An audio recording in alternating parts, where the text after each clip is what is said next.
quality okay? Ooh, it's struggling. It's getting there. Oh, it's getting there. If I could fix this, put this right in front of my. Oh, hang on. Quality's being weird. Everything's looting. I don't know how. The quality might be going really bad because I'm still loading up the game. No, it's still not pulling anything up, and that sucks. Quick game. No, don't do that. Don't do that. Yes, I know the thing started. Shut up. Okay, let's go to live. This is too loud. I am too loud for once. Wouldn't you believe? Let's be able to get. You've been losing freaking account names a lot, or passwords a lot. We're gonna boot up Minecraft. We're gonna get there, but I'm gonna do my intro. Hello, everybody. How is everyone's day going? It should be fun. How's everyone's day going? I'm going to open this door because it helps air out the room, and I'll try and be still quiet. But sorry if things get laggy for a second. We are going to be doing something that I literally did, I believe, a week or two ago. Just a week ago. I think so. Yeah, I did this a week ago. This is going to get laggy again. But I have to read a book for a certain class, and oh, it's getting worse. Oh, it's getting bad. Oh, it's bad. Hang on.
Is stuff okay? Is stuff okay?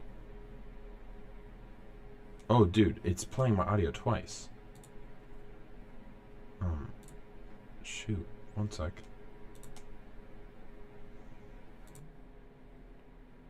Okay, that's good. Sorry about that.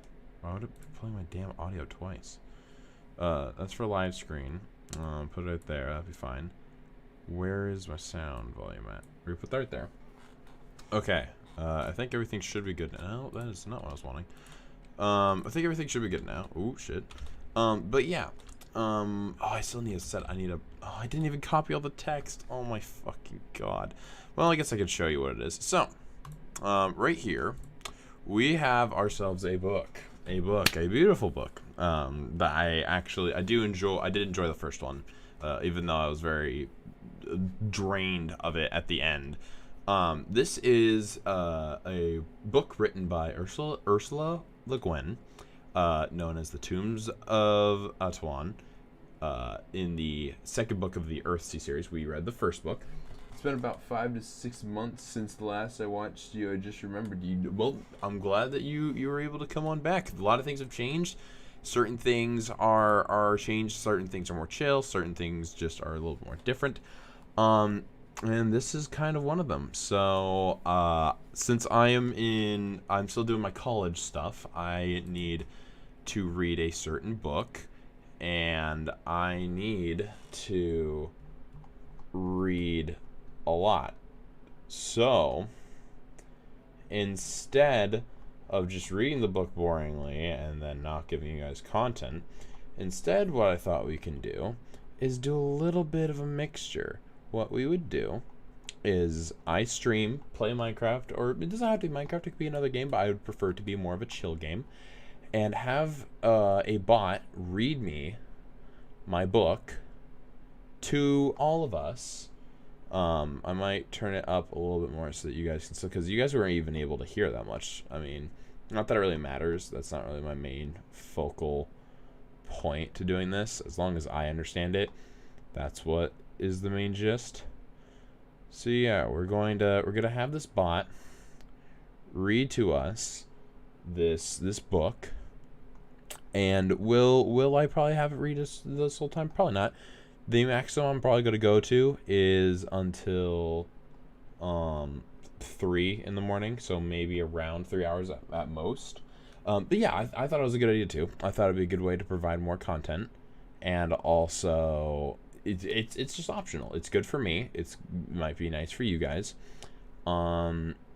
It's progressive. I think it is a nice idea. It's a very chill thing. So if people have any questions, especially with you being away for 6 or 5 months, you may have some questions as to what might be going on, some certain changes I might be doing, and I'm open to them.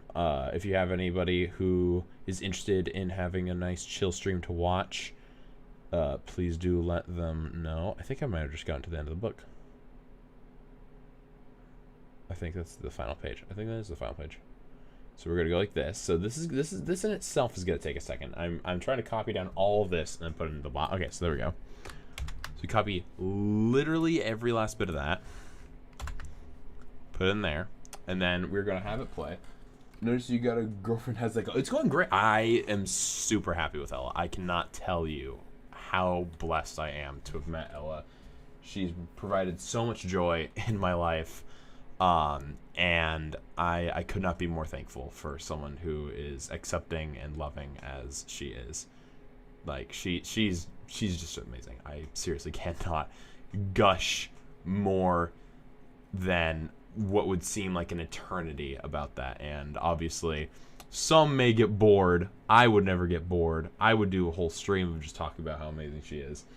And I've done a few videos with her. I'm wanting to do more with her, more videos with her, but she's not able to like go out as much. She has a little bit, you know, just her own things going on. She can't really obviously be doing all the YouTube stuff, but she likes doing it. I'm really glad, and she's very supportive of me doing that as well. What is up, Marcel? How you doing? How you doing as well? Yes, welcome on in, everybody. Welcome on into a chill stream. We will be doing some nice Q&A type stuff. I might pause it actually every single time I answer a question, depending, or if it's a brief question, I will answer it in a certain way. You know what I don't really, because I'm wanting to like be forward more, like up close to my table. Ah, shit. But freaking, it's like really close up. Like that's like really close to my screen. I'm a person that's always been really up close to my screen, and even that's like really close. But it's nicer in my arms, like to do this. I should just move you out of the way too. You're in my arm space. It's not nice. I need to turn up probably all my stuff to max, because it's gonna get hot in here. It's gonna get really hot. I don't like it being hot in here, but yeah, we're going to play this. I want to make sure that the sound volume's at 100. Is the sound on here okay? I might want to turn up a little bit. If things are too loud, do let me know. I will ensure to actually fix things up. Ooh, we're having some droppage? I don't know how to call that. I don't know. Everything seems fine. How long ago was that? That was 4 minutes ago. That was still a while ago. Okay, everything seems to have caught up. Okay, we're going to play. It's going to take a little bit to play. So we're starting at like chapter 3. So you guys are going to miss a little bit of the first part. It's not going to be super important. To summarize, basically, there is this girl who's taken from her house at the age of 6 because when she was born around the same time of when a, what's it called? like some royalty, I don't know, higher part in a cult died, and they think that she's the aftermath or after form of her being reborn, and she's going to be born to this role. They then go into like these cavern or tombs to where they were talking about all these prisoners, but her and this other girl, I forgot her name, get locked inside, and there's this huge labyrinth that they need to try and find their way out of, and we are going to see kind of how that story goes. Really quickly, I want to see if this actually does seem like an actual ending. His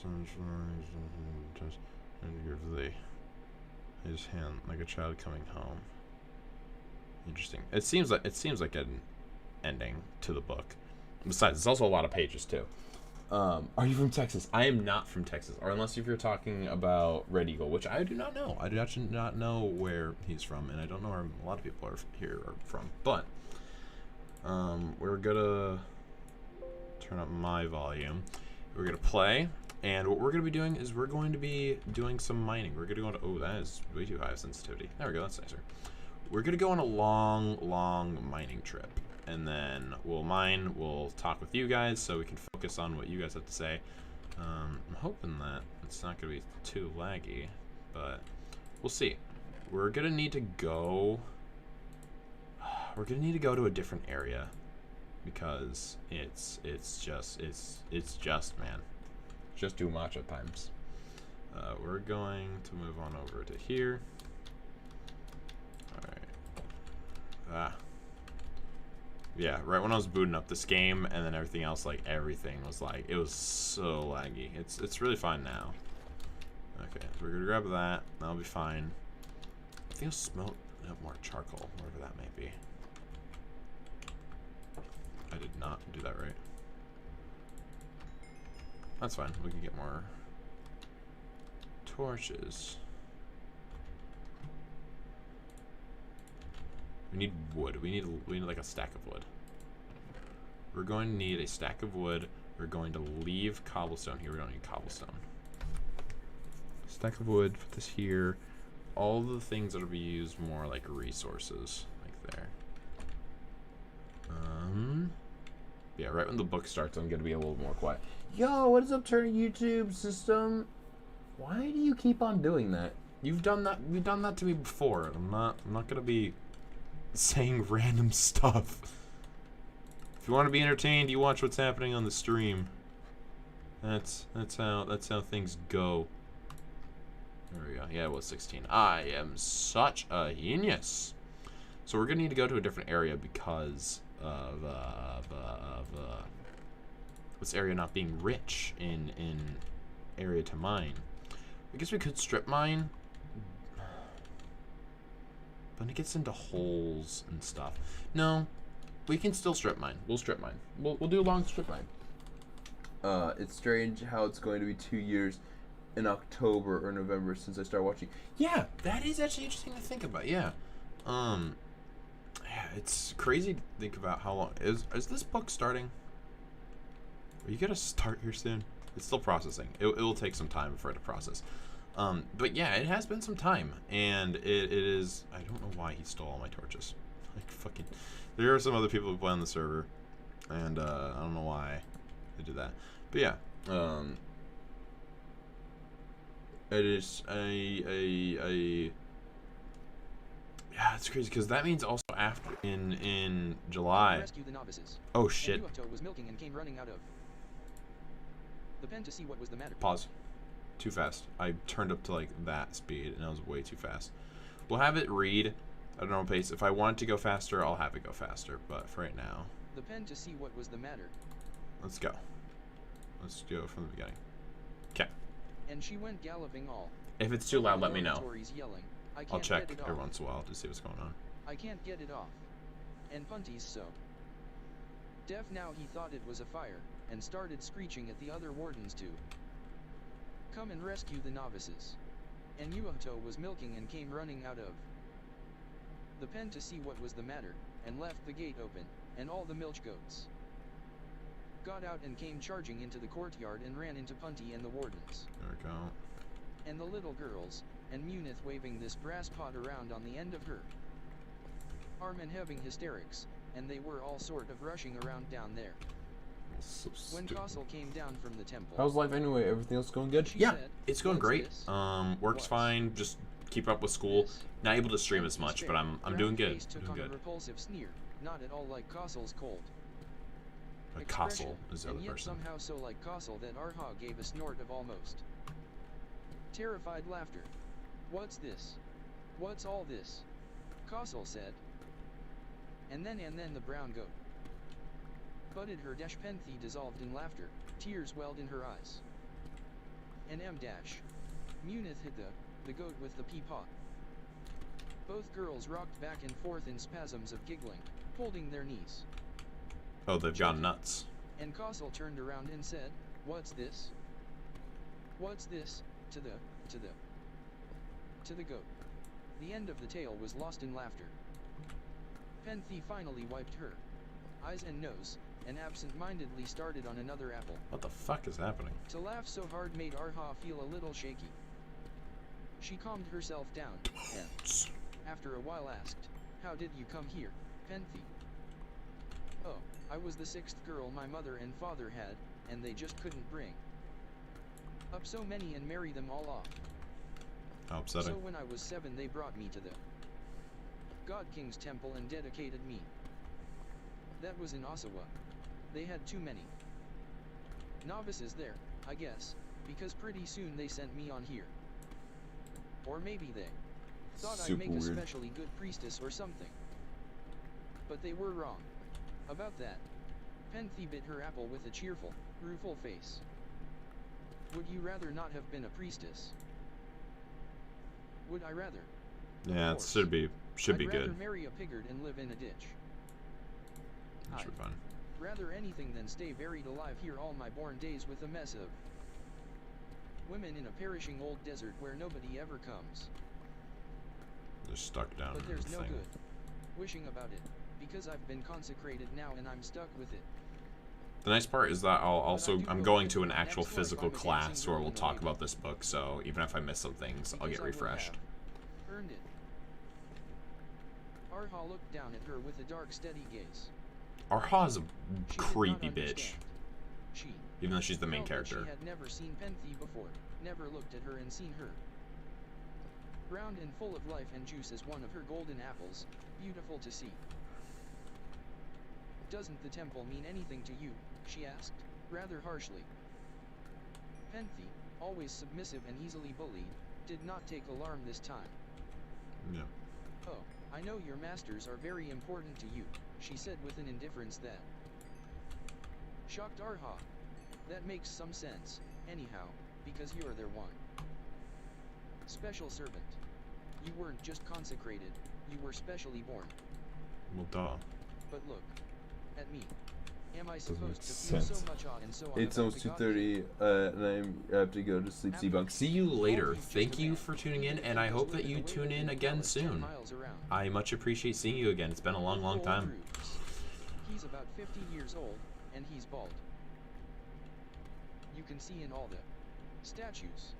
And I'll bet you he has to cut his toenails, just like any other man. I know perfectly well that he's a god, too. But what I think is, he'll be much godlier after he's dead."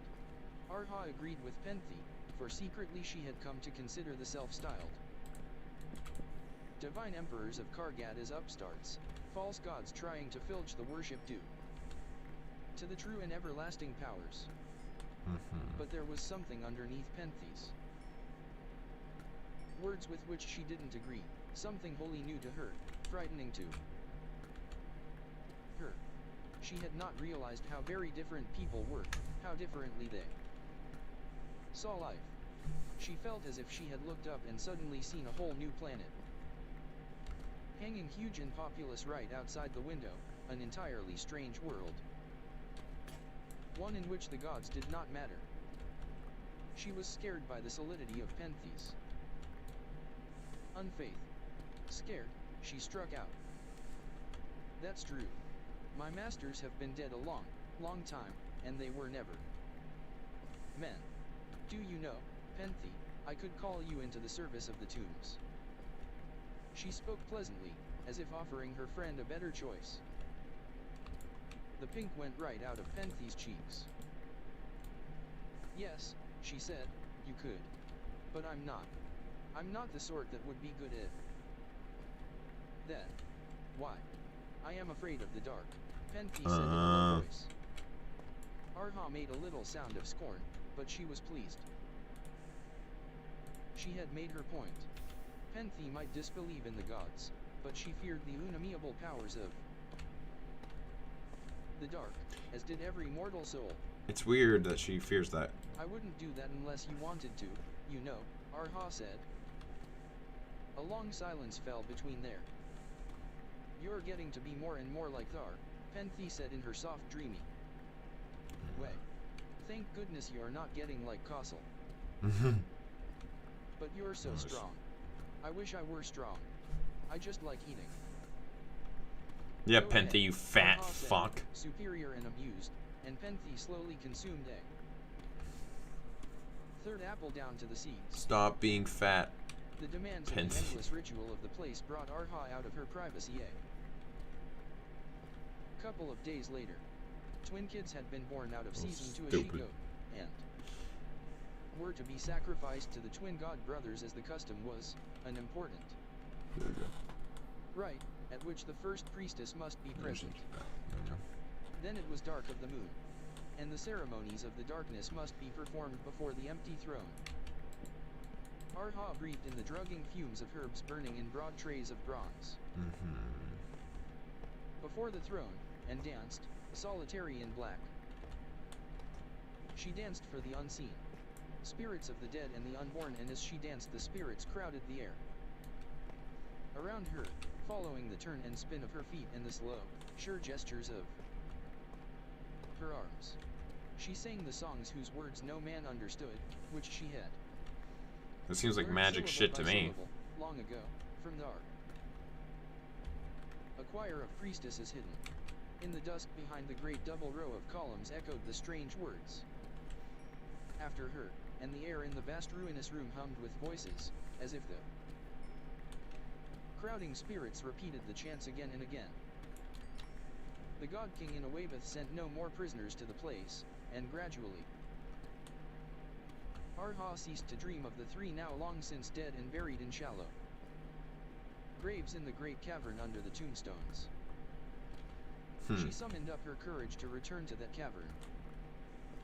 She must go Yo, back what is there. up, Woofles? The Yo, we priestess of back the in tombs the must bot be reading. able Yeah, I to need to. remain without terror. This class is gonna make me read a To know its lot. place. The first time she entered the trap door was hard. So yet yes, not so hard as she we are had back once more. feared. New She book, had schooled herself up Tombs to of it so well, Atuan. had so determined that she would go alone and keep her nerve, that when she came there she was almost Thank goodness. dismayed to find that there was nothing to be afraid of. Graves might Back be in the there, mines, but she could not see reading the them. book. She could not see anything. It was black, it was silent, and that was all. Day after How are day you she doing, went there, Woofles? always entering I'm by the glad to trap see you door in the again. room Welcome behind. on back. Hope The you're ready for throne, a chill until she stream. knew well the whole circuit of the cavern, with its strange sculptured walls as well as one can know what one cannot see.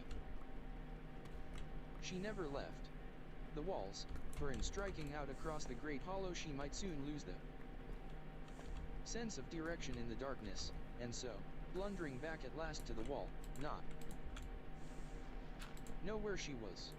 For as she had learned the first time, the important thing down in the dark places was to know which turnings and openings one had passed, and which were to come. It must be done by counting, for they were all Sorts alike to the of weird groping stuff. hands. Arha's memory had been well trained, and she found That's good, because that's what she was no taught to difficulty do the sought trick from of such a finding young one's way age. by touch and number, instead Random. of What precise class is it? common sense that she soon knew by heart all the corridors that Sci-fi fantasy opened off literature. the undertomb, Good unless class, the maze fun. lay under the hall of the throne and the hilltop. Hang on, I'll pause real But there quick. was one corridor she never entered, the second Pause. even if I don't pick up on everything that's happening in this book, I actually go to a physical class like to talk with other people about these books. So even if I miss a little few things, and I'm doing okay-ish, I guess. Oh, I'm sorry to hear that. I hope that you're doing okay, and I do hope that you find some entertainment in watching the stream. I do hope the best for you and what the fuck in what is going on. And the hilltop. But there was one corridor she never entered. I hope I'm The able second to left of relax or provide the red entertainment. rock That is entrance, always what I that wish to one do. which, if she entered mistaking it for one she knew, she might never find her way out of again. Her longing to enter it, to learn. The labyrinth grew steadily, but she restrained it until she had learned all she could about it, above ground. Dar knew little about it but the names of certain of its rooms, and the list of directions, of turns made and missed, for getting to these rooms. She would tell these to Arha, but she would never draw them in the dust or even with the gesture of a hand in the air, and she herself had never followed them, had never entered the labyrinth.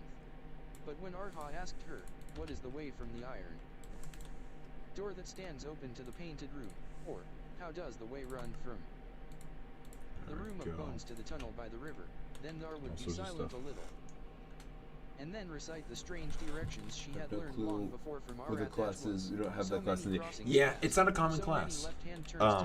And so on. Just a reading, it's almost like a book club class almost, that you have to write essays for books and stuff. And it's good, it's really fun. When she lay in bed nights she would repeat them to herself, trying to imagine the places, the rooms, the turnings. Dar showed Arha the many spy holes that opened into the maze, in every building and temple of the place, and even under rocks out of doors. There we go. The spider web of stone-walled tunnels underlay all the place and even beyond its walls, there were miles of tunnels, down there in the dark. No person there but she, the two high priestesses, and their special servants, the eunuchs Manan, Uoto, and Dubi, knew of the existence of this maze that lay beneath every step they took. Yeah. There were vague rumors of it among the others. Whole They damn all knew thing's that gonna be a labyrinth for them. there were caves or rooms of some sort under the tombstones. So they're just gonna need to find a way out. But none of them was very curious about anything to do with the nameless ones and the places. Arha is known as the nameless Perhaps one. they felt that the less they knew, the better. Arha of course had been intensely curious, and knowing that there were spy holes into the labyrinth, had sought for them, yet they were so well concealed, in the Dark. pavements of the floors or in the desert ground, that she had never found one. Not even the one in her own small house, until Dar showed it to her. One night in early spring she took a candle lantern and went down with it, unlit, through the undertomb to the second passage to the left of the passage from the red rock door. In the dark, she went some 30 paces down the passage, and then passed through a doorway, feeling the iron frame set in the rock, the limit, until now, of her explorations. Past the iron door she went a long way along the tunnel, and Of course. Why when wouldn't at they? last it began to curve to the Oh, right, nice. she lit I'm her probably candle gonna head and out looked to about. sleep.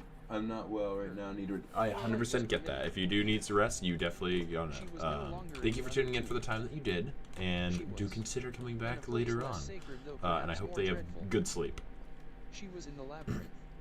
The raw, blank walls and vault and floor of rock surrounded her in the small sphere of candlelight. The air was dead. Dead. Before her and behind her the tunnel stretched off into darkness. All the tunnels were the same, crossing and recrossing. She kept careful count of her turnings and gassings, and recited Dar's directions to herself, though she Yeah, knew them Thars. perfectly. For it would not do to get lost in the labyrinth. No, really? In the undertomb and the short passages around it, Castle or Dar might find her, or Manan come seeking for her, for she had taken him there several times. Here, none of them Manan. had ever been, only she herself. Little good it would do her if they Well, they can't. came to the undertomb and called aloud, and she was lost in some spiraling tangle of tunnels half a mile away. She imagined how she might hear the echo of voices calling her, echoing down every corridor, and she would try to come to them, but, lost, would only become farther lost. Yes. So vividly did she imagine this, that she stopped, thinking she heard a distant voice calling. But there was nothing, and she would not get lost. She wanted to think, or she was very careful, started? and this was her place, her own domain. The powers of the dark, the nameless ones, would guide her steps here, just as they would lead astray any other mortal who dared enter the labyrinth of the tombs.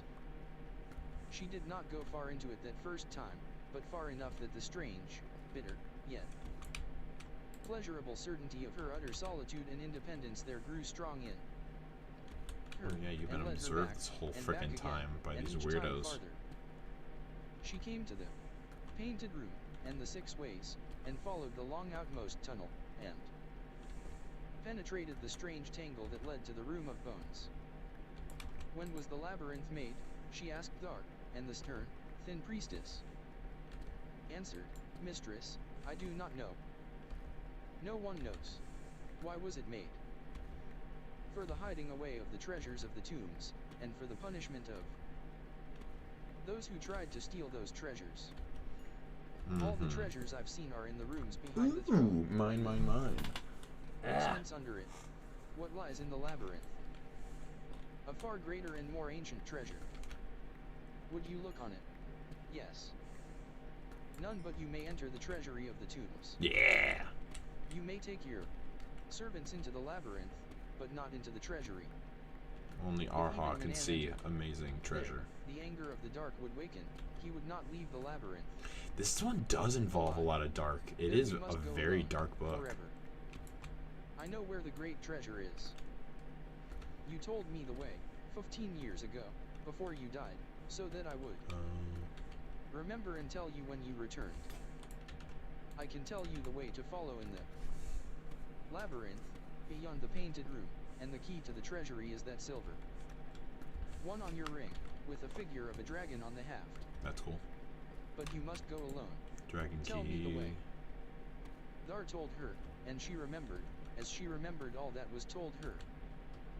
But she did not go to see the great treasure of the tombs. Some feeling that her will, or her knowledge was not yet complete held her back. Or perhaps she wanted to keep something in reserve, something to look forward to, that cast a glamour over those endless Enter the tunnels treasury, dark no and treasure. blank What walls the from it. fuck? Dusty cells. She would wait a while before she saw her treasures. After all, had she not seen them before? It still made her feel strange when Dar and Castle spoke to her of things she had seen or said before she died. She knew that indeed she had died, and had been reborn in a new body at the hour of her old body's death, not only once, 15 years ago, but 50 years ago, and before that, back down the Wow, you did not live long. years and hundreds of years, generation You before sick as fuck. generation, to the very beginning of years when the labyrinth was dug, and the stones were raised, and the first priestess of the nameless ones lived in this place and danced before the empty throne. I don't know They were why, all one, but all this those story is lives and reminding me of hers. Skylanders somewhat. She was the first And I still need to priestess. play that as a All series. human beings were forever reborn, but only she, Arha, was reborn forever as The nameless one. herself. 100 times she had learned the ways and turnings of the labyrinth, and had come to the hidden room at last. Sometimes she thought she remembered. The dark places under the hill were so familiar to her, as if they were not only her domain, but her home. When she breathed in the drug fumes to dance at dark of the moon, her head grew light and her body was no longer hers. Then she danced across the centuries, barefoot in black robes, and knew that the dance had never ceased. Yet it was always strange when Dar said, "You told me before you died." Once she asked, who were those men that came to rob the tombs? Did any ever do so? The idea of robbers had struck her as exciting, but improbable. How would they come secretly to the place? They'd be killed, dude. Pilgrims were very few, fewer even than prisoners.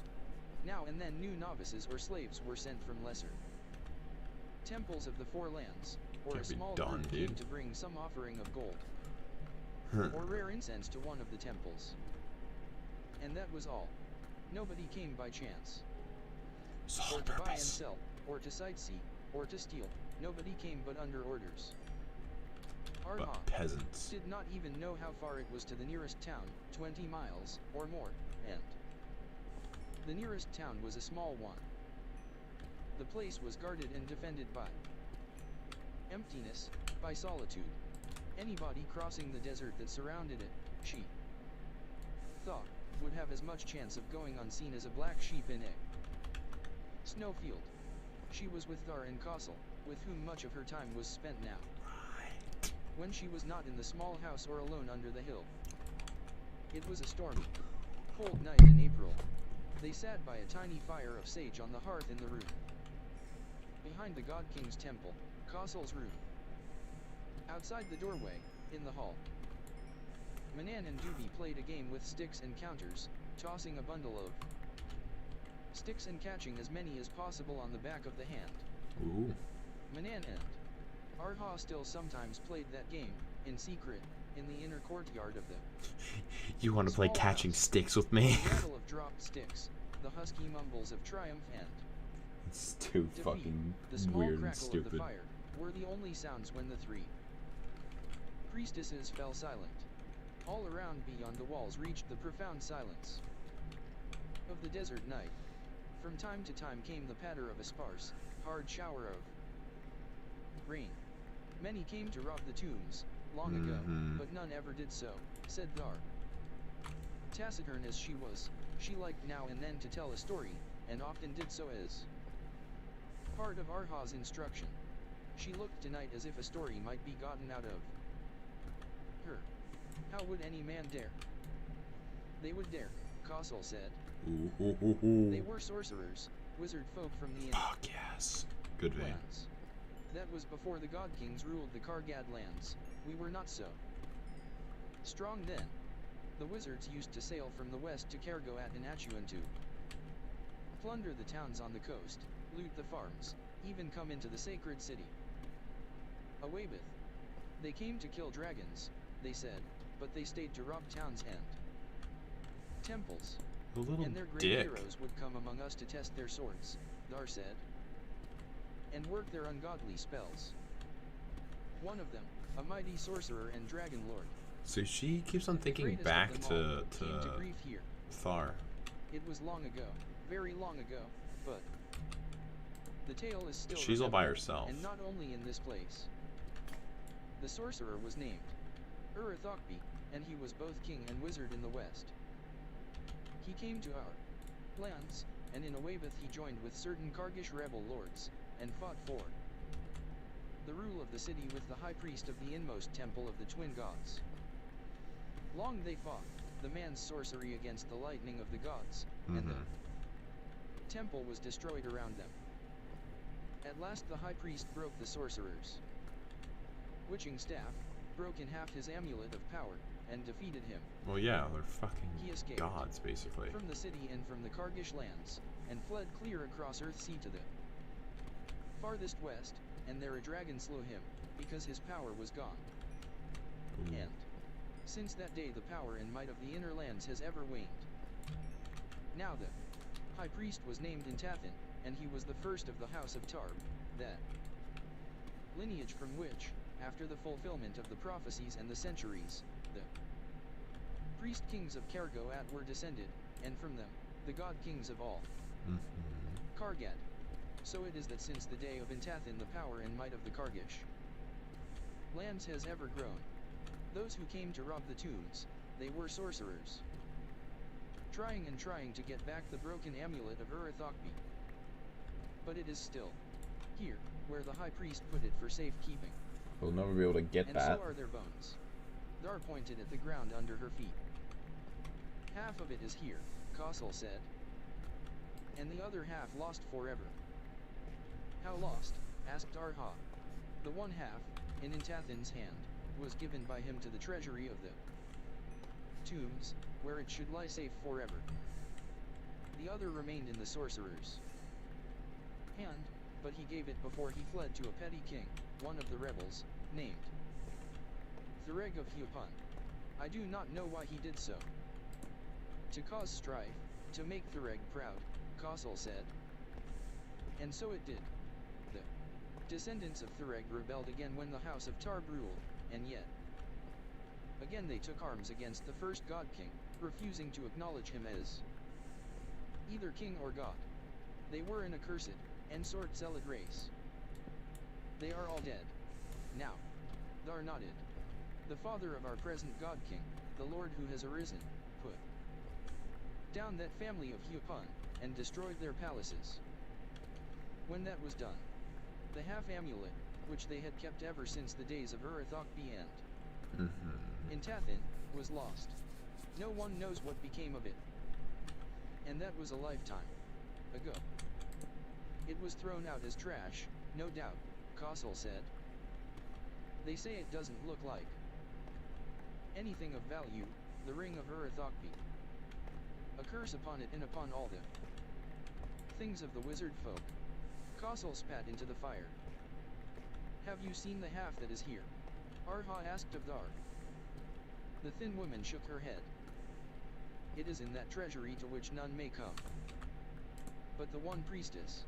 It may be the greatest of all the treasures there, I do not know. I think perhaps it is. For hundreds of years the inner lands sent thieves and wizards here to try to steal it back, and they would pass by open coffers of gold, seeking that one thing. It is very long since Urithokbi and Intathin lived. And yet still the story is known and told, both here and in the West. Most things grow old and perish, as the centuries go on and on. Very few are the precious things that remain precious, or the tales that are still told. Like me. Arha brewed I'm well precious, said, right? They must have been No. very brave men, or very stupid, to enter the tombs. Don't they know the I swore I powers thought it of was the going to be nameless either brave men or stupid No, women. I'm Kossel like, said in a what? cold voice. They have no gods. They work magic, I'm and like, think they are gods themselves. But they are not. And when they die, they are not reborn. They become dust and bone, and their ghosts whine on the wind a little while till the wind blows them away. They do not have immortal souls. But what is this magic they work? Arha asked, enthralled. She did not remember having said once that she would have turned away and refused to look at the ships from the inner lands. How do they do it? What does it do? Tricks, deceptions, jugglery, Illusions. Kossel said. Some would more, said Thar, if the tales be true even in part. The wizards of the West can raise and still the winds, and make them blow whither they will. yep, I could do that. On that, all agree, and tell the same tale. That is why they are great sailors. They can put the wind of magic in their sails, and go where they will, and hush them storms at sea. And it is said that they can make light at will, and darkness, and change rocks to diamonds, and lead to gold. Only that they can build illusions. a great palace or a whole city in one instant, at least in seeming, that they can turn themselves into bears, or fish, or dragons, just as they please. Yes, I do not believe all that, said Kossel. it's true. That they are dangerous, subtle with trickery, slippery as eels, yes. But they say that if you take his wooden staff away from a sorcerer, he has no power left. That's not true. Probably there are evil runes written on the staff. Thar shook her head again. They carry a staff, indeed, but it is only a tool for Yes. the power they bear within them. We learned But this how in did the they get last the book. power? Arha asked. Born with it. Where does it come from? Lies, Kossel said. And it Words, can be said Thar. taught and So I increased. was told by one who once had watched a great sorcerer of the inner lands, a mage as they are called. They had taken him prisoner, raiding to the west. He showed them a stick of dry wood, and spoke a word to it, and lo, it blossomed. And he spoke another word, and lo, it bore red apples. And he spoke one word more, and stick, blossoms, apples, and all vanished, and with them the sorcerer. With one word he had gone as a rainbow. Wow. Goes. Hey, Dickle. Yo, without what's trace, up, Spartan and they never found him Striker? on that I've island. appeared. Yes, you have. Welcome on in. Welcome on into the chill Q&A / listening to a freaking bot read me a book that I need for school. Avoiding argument, but Arha was loath to Enjoy have the subject. chill vibes, ask questions, What do the wizard folk look like? see me react to this Are they freaking truly black? weird dark book. All over, with white But it's a eyes. good book. They are black and vile. I have never seen one, Kossel said with satisfaction. Shifting her heavy bulk on the low stool and spreading her hands to the fire. May the twin gods keep them afar, Thar muttered. They will never come here again, said Kossel. No, Kargs will And the never go to fire them. sputtered, They and fucking then lost due to one rain wizard. spattered on the roof, and outside the gloomy We don't know doorway when Manan this cried thing takes shrilly. place still. Aha. A half for me, a half. Light under the hill. As the year was rounding again towards winter, Thar died. In the summer a wasting disease had come upon her. Whoa. She who had been thin grew skeletal. She The fuck? who had been grim now did not speak at all. Only to Arha would she talk. Sometimes, when they were alone together, then even that ceased, and she went What the fuck happened? silently into the dark.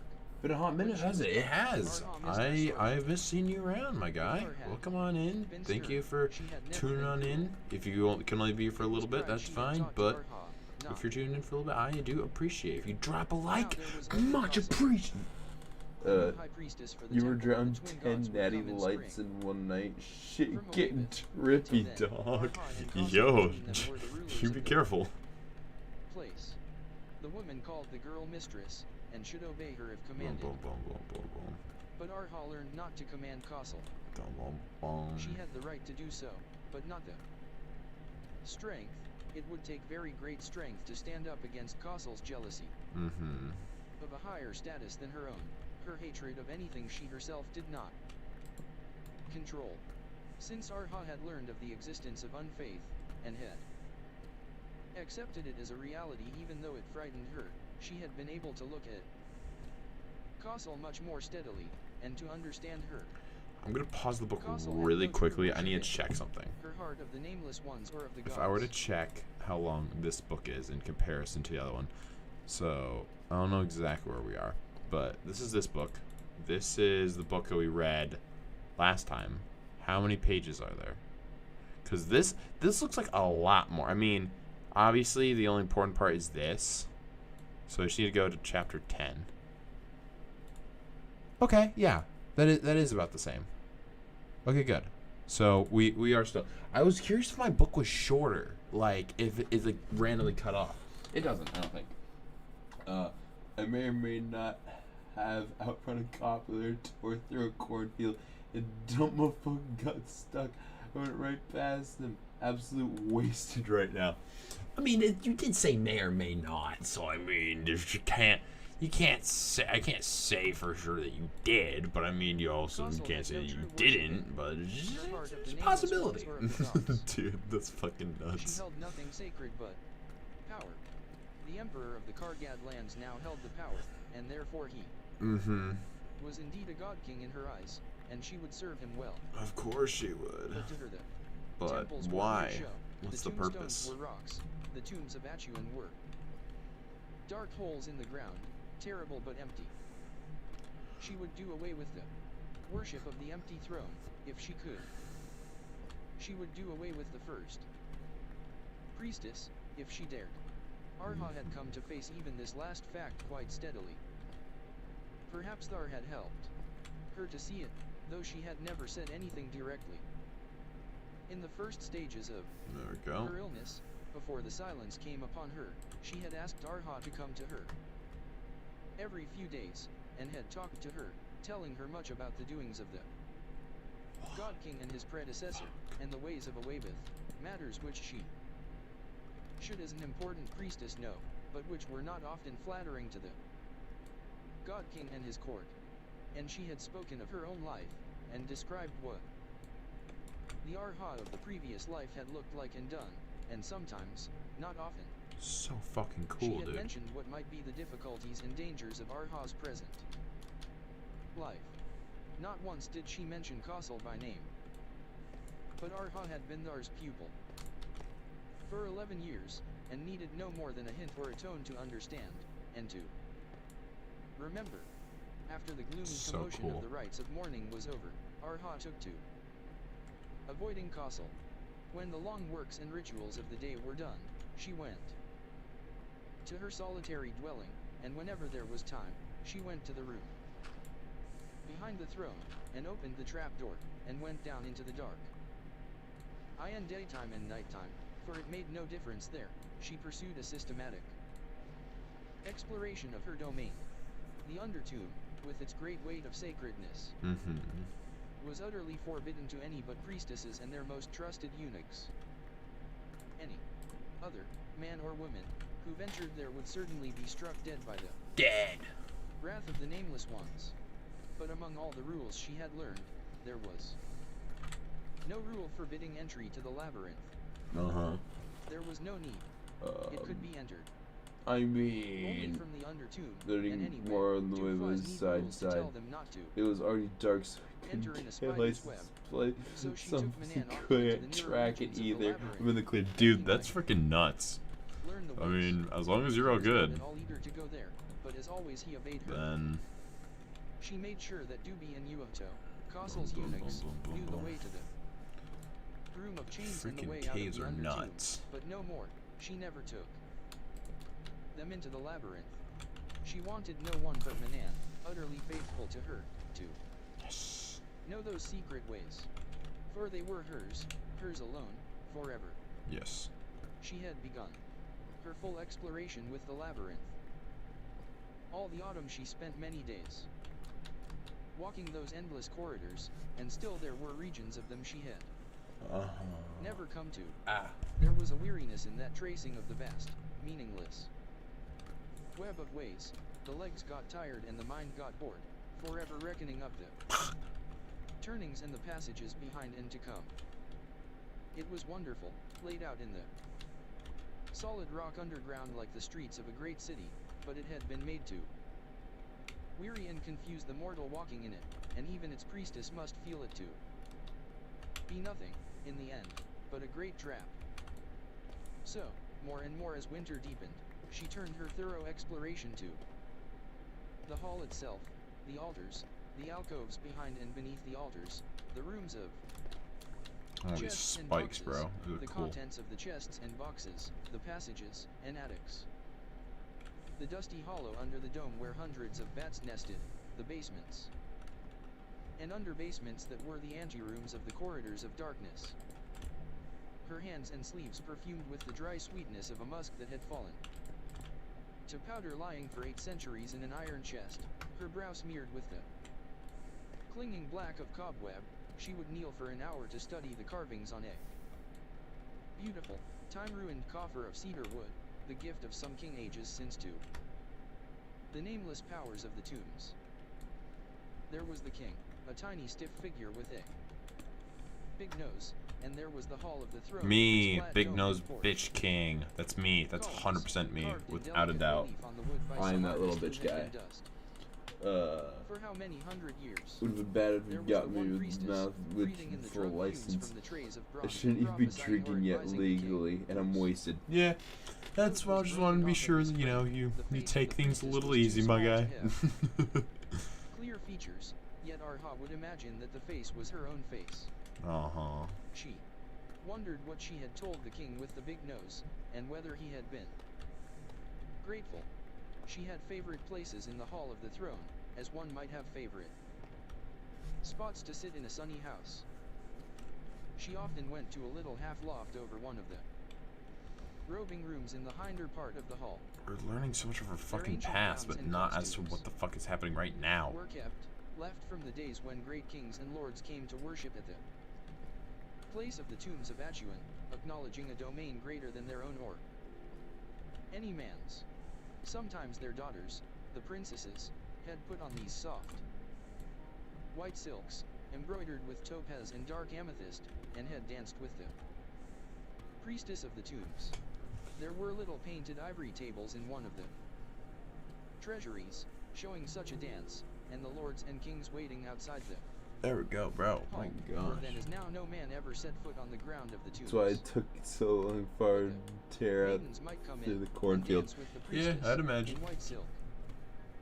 The priestess herself wore rough cloth, homespun black, always, then and now, but she liked to come and finger the sweet, soft stuff, rotten with age, That's the weird. unperishing jewels. Tearing from the cloth by their own slight weight. Whoa. There was a scent in these chests different from all the musks and incenses of the temples of the place, a fresher scent, fainter, younger. In the treasure rooms she would spend a night learning the contents of a single chest, jewel by jewel, the Yep. rusted armor, the broken plumes of helms, the buckles, and pins and brooches, bronze, silver gilt. What do they and all solid gold. mean, bro? Owls, undisturbed by her presence, sat on the rafters and opened and shut their yellow eyes. A bit of starlight shone in between tiles of the roof, or the snow Nice.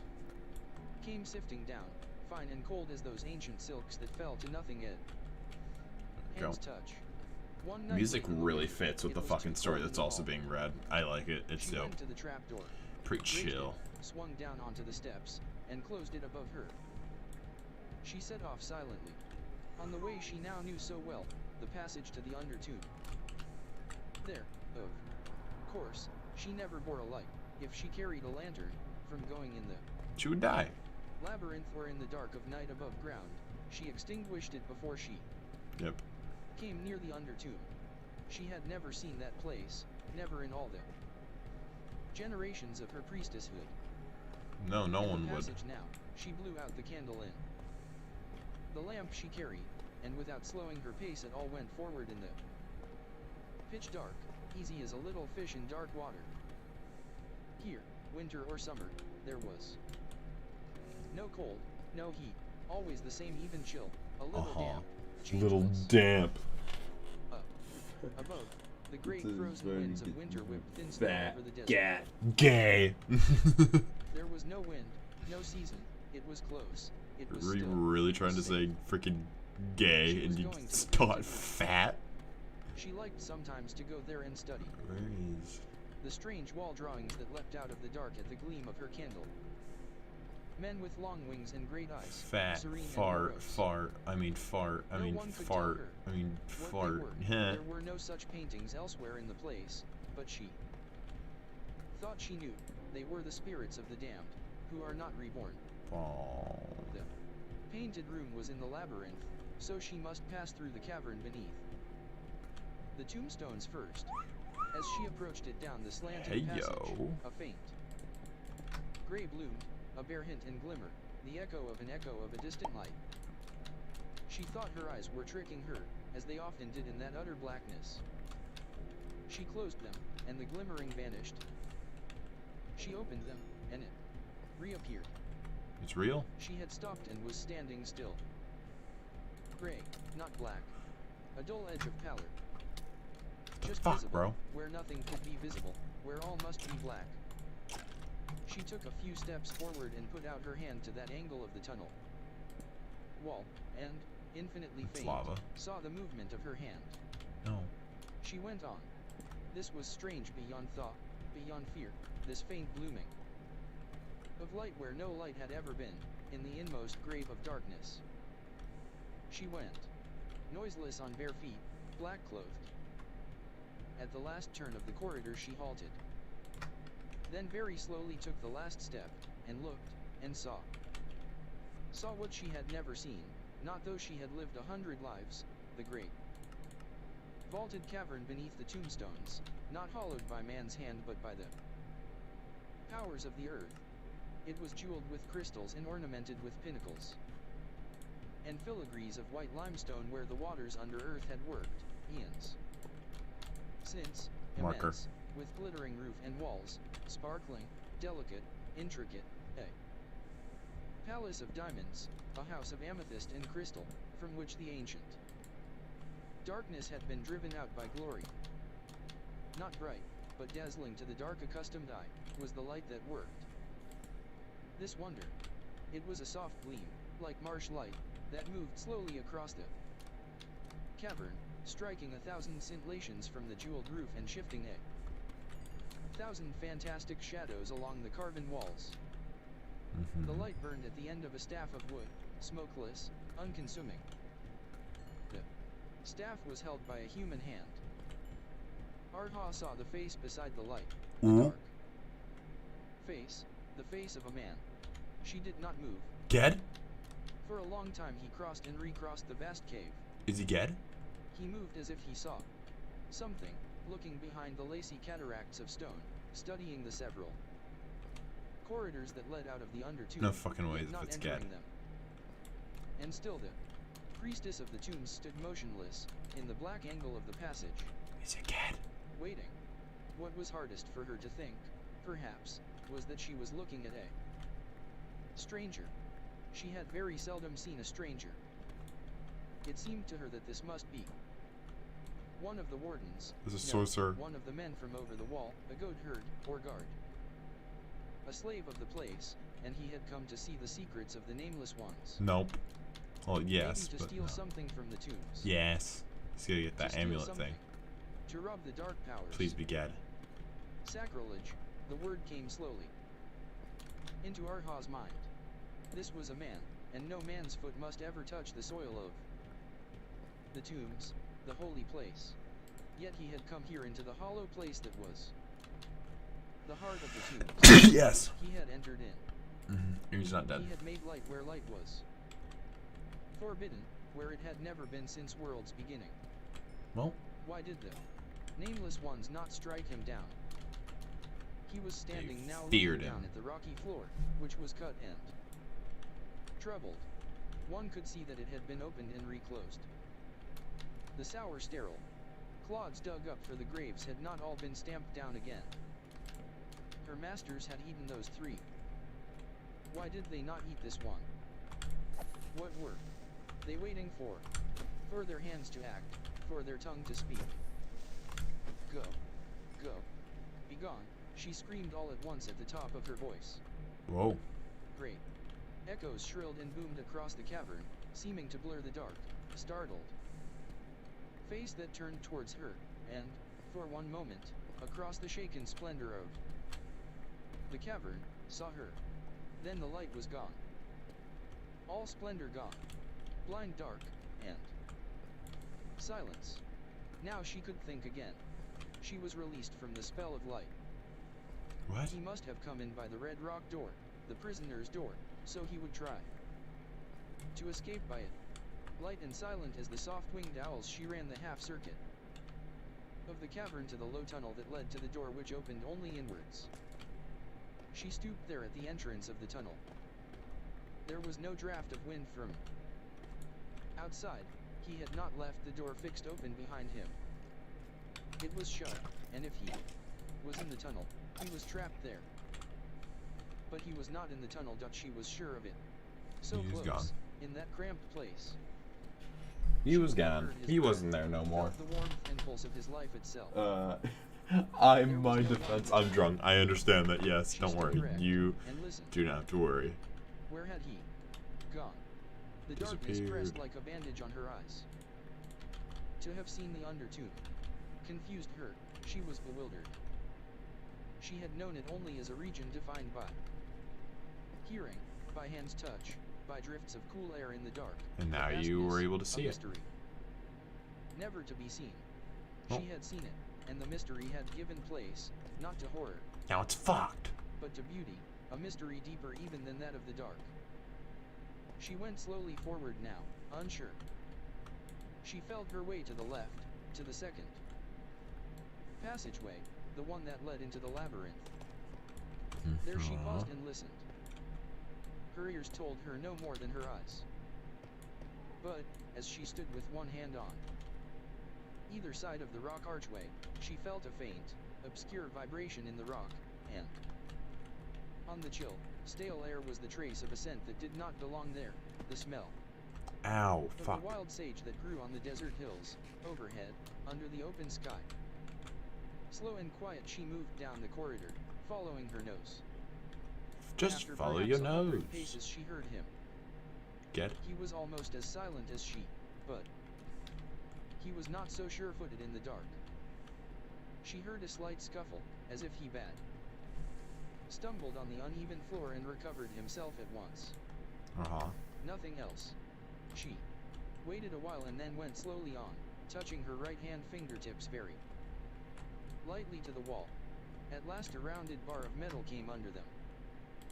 There she stopped, and felt up the strip of iron until, almost as high as she could reach, she touched a projecting handle of rough iron.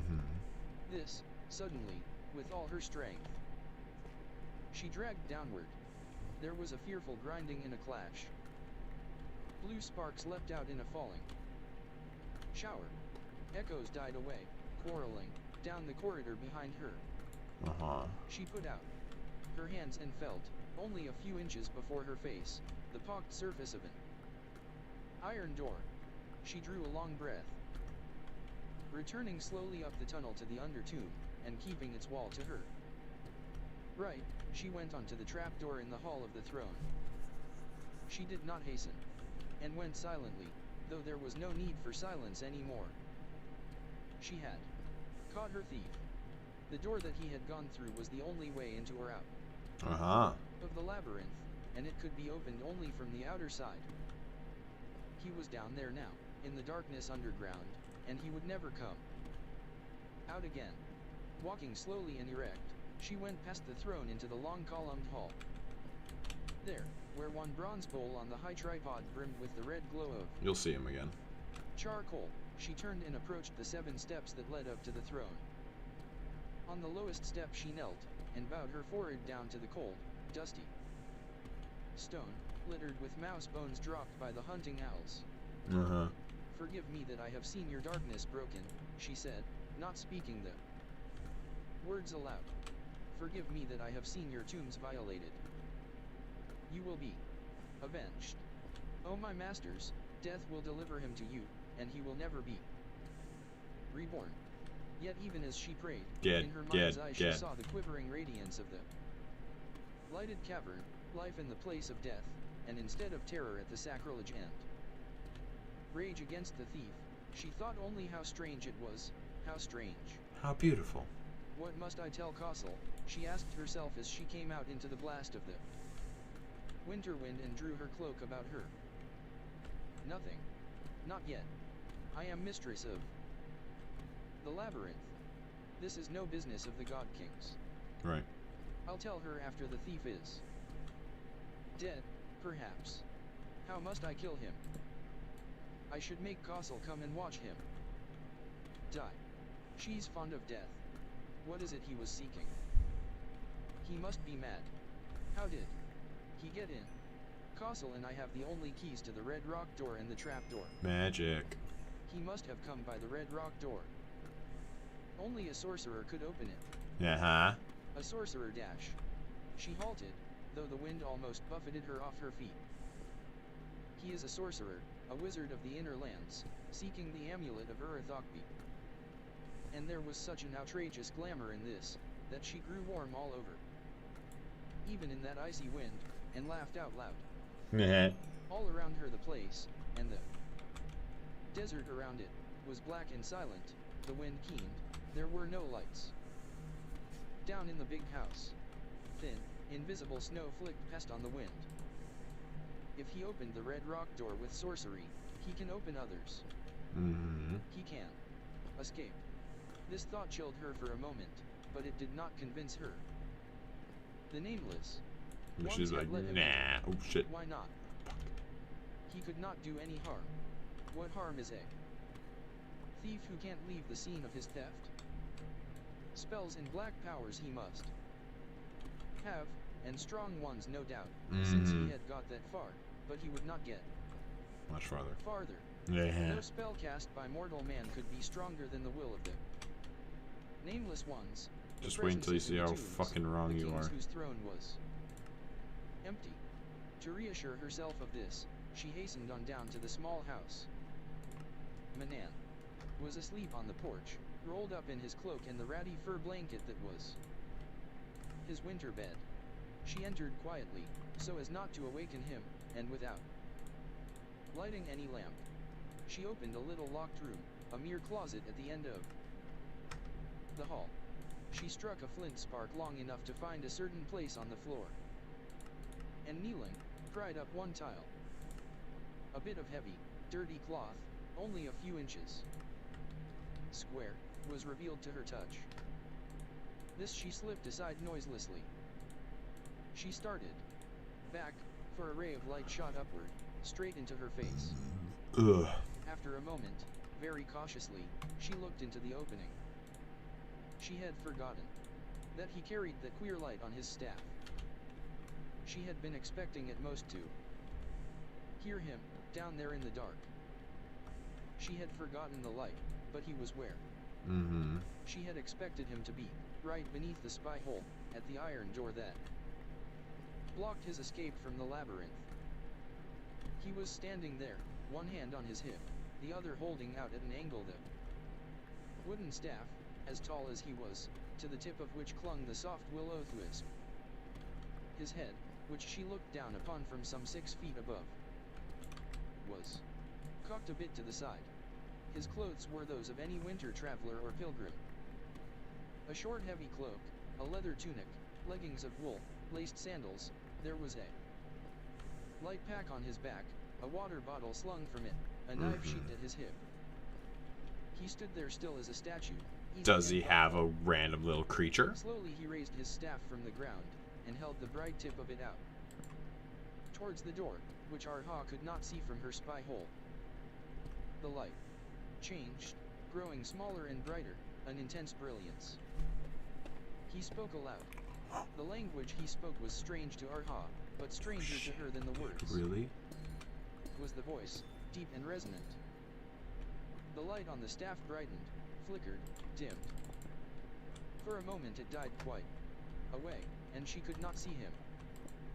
The pale violet marsh light reappeared, steady, and she saw him turn away from the door.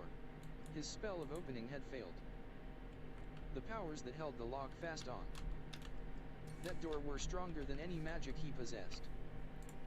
He looked about him, as if thinking, now what? The tunnel or corridor in which he stood was about 5 feet wide. Its roof was from 12 to 15 feet above the rough rock floor. The walls here were of dressed stone, laid without mortar but very carefully and closely, so that one could scarcely slip a knife tip into the joints. They leaned inward increasingly as they rose, forming a vault. There was nothing else. He started forward. One stride took him out of Arha's range of vision. The light died away. She was about to replace the cloth and the tile, when again the soft shaft of light rose up out of the floor before her. He had come back to the door. Perhaps he had realized that if he once left it and entered the maze, he was not very likely to find it again. He spoke, one word only, in a low voice. What? Amen, he said, and then again. Louder, amen. Amen. And the iron door rattled in its jambs, and low echoes rolled down the vaulted tunnel like thunder, and it seemed to Arha that the floor beneath her shook. But the door stayed fast. He laughed then, a short laugh, that of a man who thinks, what a fool I made of myself. He looked around the walls once more, and as he glanced upward, Arha saw the smile lingering on his dark face. Then he sat down, unslung his pack, got out a piece of dry bread, and munched on it. He unstopped his leather bottle of water and shook it. It looked light in his hand, as if nearly empty. He replaced the stopper without drinking. He put the pack behind him for a pillow, pulled his cloak around him, and lay down. Clever. His staff was in his right hand. As he lay back, the little wisp or ball of light floated upward from the staff, and hung dimly behind his head, a few feet off the ground. His left hand was on his breast, holding something that hung from a heavy chain around his neck. He lay there quite comfortable, legs crossed at the ankle. His gaze wandered across the spy hole and away, He sighed and closed his eyes. The light grew slowly dimmer. He slept. The clenched hand on his breast relaxed and slipped aside, and the watcher above saw then what talisman he wore on the chain, a bit of rough metal. Crescent-shaped, it seemed. The faint glimmer of his sorcery died away. He lay in silence and the dark. Arha replaced the cloth and reset the tile in its place, rose cautiously and slipped away to her room. There she lay long awake in the wind-loud darkness, seeing always before her the crystal radiance that had shimmered in the house of death. The soft unburning fire, the stones of the tunnel wall, the quiet face of the man. Asleep. The man trap. Next day, when she had finished with her duties at the various temples, and with her teaching of the sacred dances to the novices, she slipped away to the small house and, darkening the room, opened the spy hole and peered down it. There was no light. He was gone. She had not thought he would stay so long at the unavailing door, but it was the only place she knew to look. How was she to find him now that he had lost himself? The tunnels of the labyrinth, by Thar's account in her own experience, extended in all their windings, branchings, spirals, and dead ends, for more than 20 miles. The blind alley that lay farthest from the tombs was not much more than a mile away in a straight line, probably. But down underground, nothing ran straight. All the tunnels curved, split, rejoined, branched, interlaced, looped, traced elaborate routes that ended where they began, for there was no beginning, and no end. One could go, and go, and go, and still get nowhere, for there was nowhere to get to. There was no center, no heart of the maze. Even though there was in the fucking Once the door actual was diagram. locked, there was no end to it. No direction was right, though the ways and turnings to the various rooms and regions were firm in Arha's memory.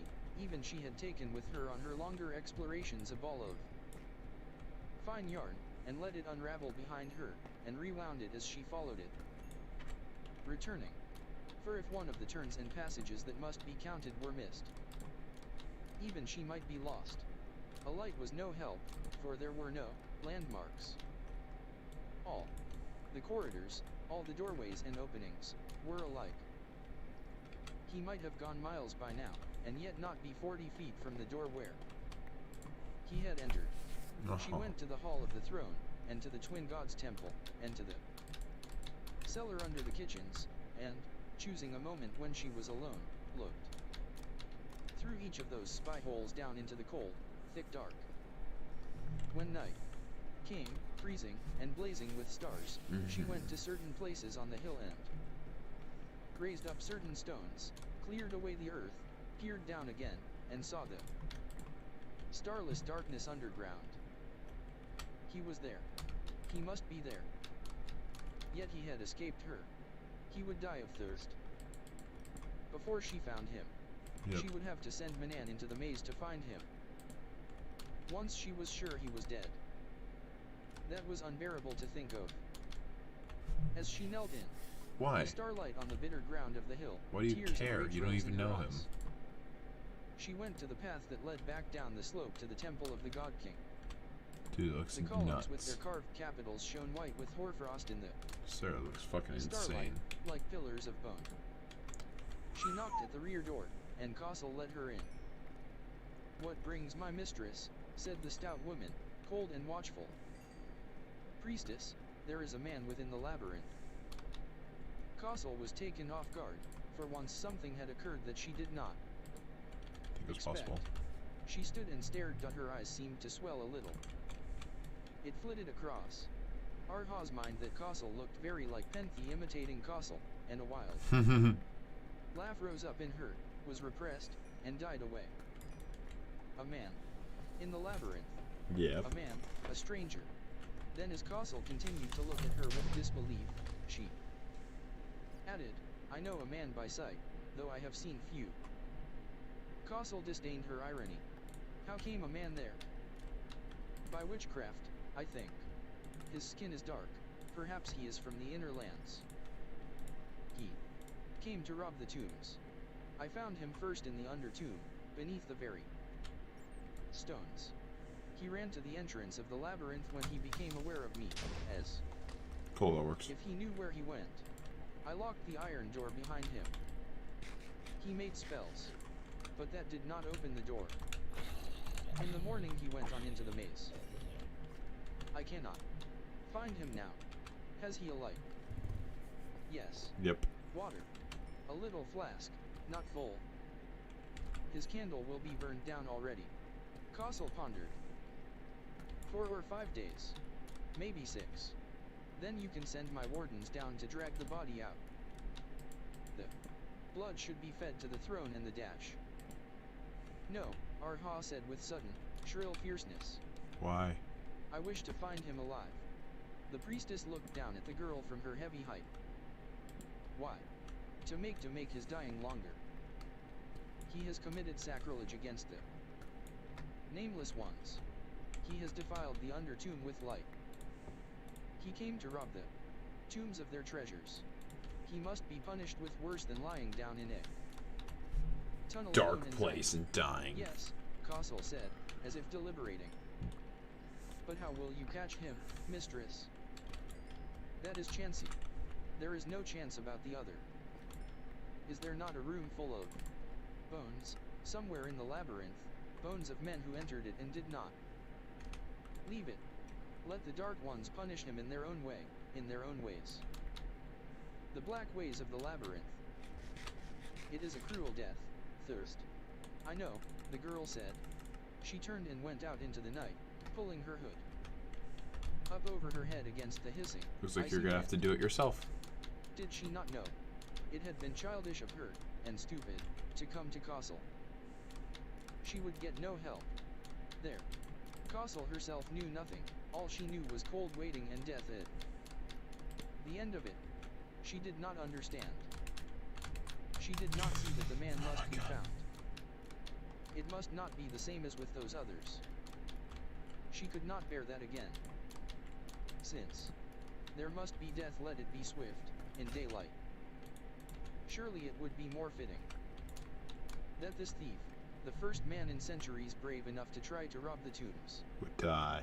should die by sword's edge. He did not even have an immortal soul to be reborn. His You don't ghost know would that. go whining through the corridors. He could not be let die of thirst there alone in the dark. Arha slept very little that night. You The don't know next what the day fuck was he's filled with possible rites of. and beauties.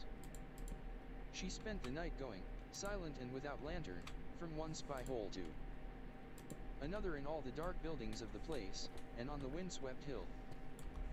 She went to the small house to bed at last, 2 or 3 hours before dawn, but still she could not rest. On the third day, late in the afternoon, she walked out alone onto the desert, towards the river that now lay low in the winter drought, with ice among the reeds. A memory had come to her that once, in the autumn, she had gone very far in the labyrinth, past the 6 cross, and all along one long curving corridor she had heard behind the stones the sound of running water. Might not a man athirst, if he came that way, stay there? There were spy holes even out here. She had to search for them, but Thar had shown her each one, last year, and she refound them without There much we go. trouble. Her recall of place and shape was like that of a blind person. She seemed to feel her way to each hidden spot, rather than to look for it. At the second, the farthest of all from the tombs, when she pulled up her hood to cut out light, and put her eye to the hole cut in a flat pan of rock, she saw below her the dim glimmer of the wizard light. He was there, half out of sight. The spy hole looked down at the very end of the blind alley. She could see only his back, and bent neck, and right arm. He Saturday near the corner of the walls, and was picking at the stones with his knife, a short dagger of steel with a jeweled grip. The blade of it was broken short. The broken point lay directly under the spy hole. He had snapped it trying to pry apart the stones, to get at the water he could hear running, clear and murmurous in that. Dead stillness under earth, on the other side of the impenetrable wall. His movements were listless. He was very different, after these 3 nights' end. Days, from the figure that had stood lithe and calm before the iron door end. Laughed at his own defeat. He was still obstinate, but the power was gone out of him. He had no spell to stir those stones aside, but must use his useless knife. Even his sorcerer's light was wan and dim. As Arha watched, the light flickered. The man's head jerked and he dropped the dagger. Then doggedly he picked it up, and tried to force the broken blade between the stones. Lying among ice-bound reeds on the riverbank, unconscious of where she was or what she was doing, Arha put her mouth to the cold mouth of rock, and cupped her hands around to hold the sound in. "Wizard," she said, and her voice, slipping down the stone throat, whispered coldly in the tunnel underground. The man started and scrambled to his feet, so going out of the circle of her vision. When she looked for him, she put her mouth to the spy hole again and said, "Go back along the river wall to the second turn. The first turn right, miss one, then right again. At the 6th place, right again. So she's helping him out. Then left, and right, and left, and right. Stay there in the painted room." As she moved to look again, she must have let a shaft of daylight shoot through the spy hole into the tunnel for a moment, for when she looked he was back in the circle of her vision and staring upwards at the opening. His face, which she now saw to be scarred in some way, was strained and eager. The lips were parched and black, the eyes bright. He raised his staff, bringing the light closer and closer to her eyes. Frightened, she drew back, stopped the spy hole with its rocklet and litter of covering stones, rose, and went back swiftly to the place. She found her hands were shaky, and sometimes a giddiness swept over her as she walked. She did not know what to do. If he followed the directions she had given him, he would come back in the direction of the iron door, to the room of pictures. There was nothing there, no reason for him to go there. There was a spy hole in the ceiling of the painted room. There was so much iron up there still. In the treasury of the twin gods' temple.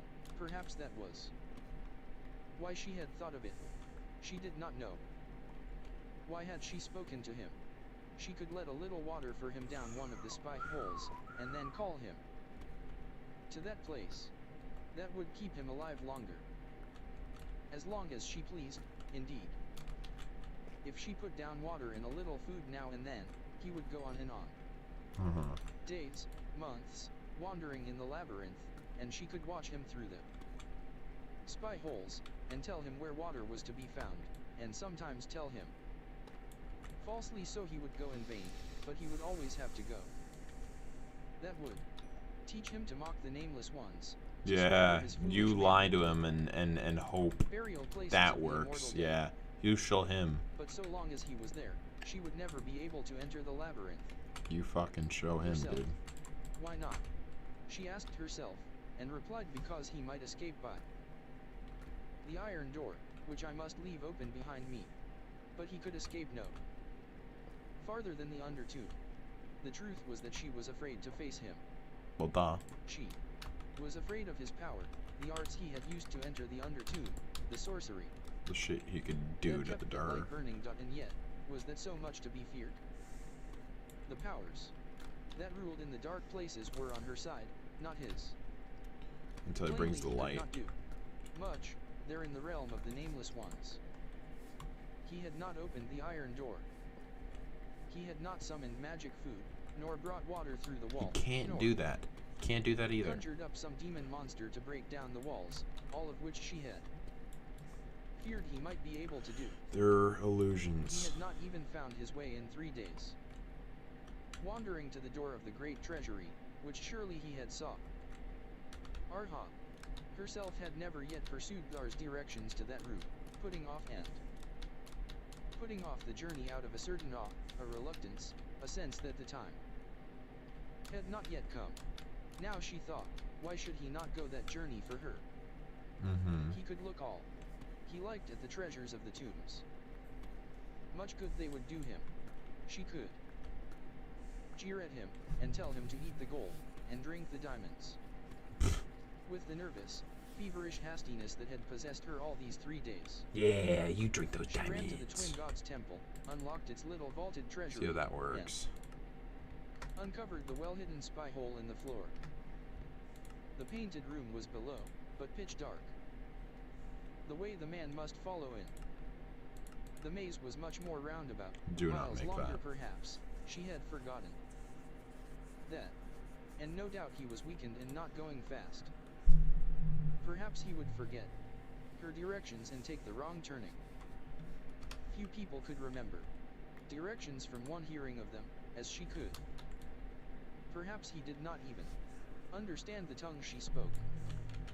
If so, let him wander till he fell down and died. That's true too. In the dark, the fool, the foreigner, the unbeliever. Let his ghost wind down the stone roads of the tombs of Atuan until the darkness ate even it. Next morning very early, after a night of little sleep and evil dreams, she returned to the spy hole in the little temple. Get She no looked down experience. and saw nothing. Get no experience from Blackness. minding that. She lowered a candle burning in a little tin lantern on a chain. There's like no He was purpose of having it. There, in the painted room, she saw, past the candle's glare, his legs and one limp hand. She spoke into the spy hole, which was a large one, the size of a whole floor tile. Wizard. No movement. Was he dead? Was that all the strength he had in him? She sneered, her heart pounded. Wizard, she cried, her voice ringing in the hollow room beneath. He stirred, Just and fucking slowly sat up, messing and with looked him. around bewildered. After a while he looked up, blinking at the tiny lantern that swung from his ceiling.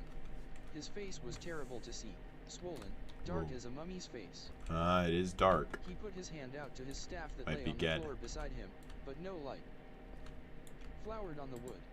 There was no power left in him. Do you want to see the treasure of the tombs of Atuan, wizard? He looked up wearily, squinting at the light of her lantern, which was all he could see. After a while, with a wince that might have begun as a smile, he nodded once.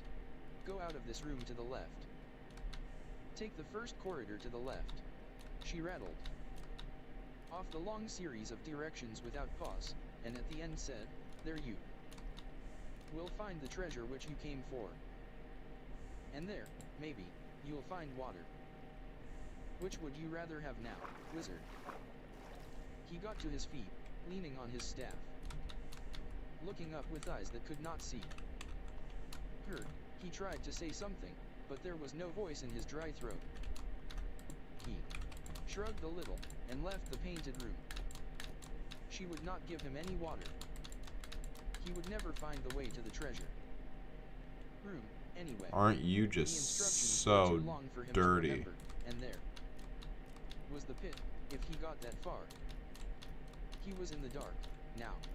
He would lose his way, and would fall down at last and die somewhere in the narrow, hollow, dry halls. So And rude. Nan would find him and drag him out. Right. And that was the end.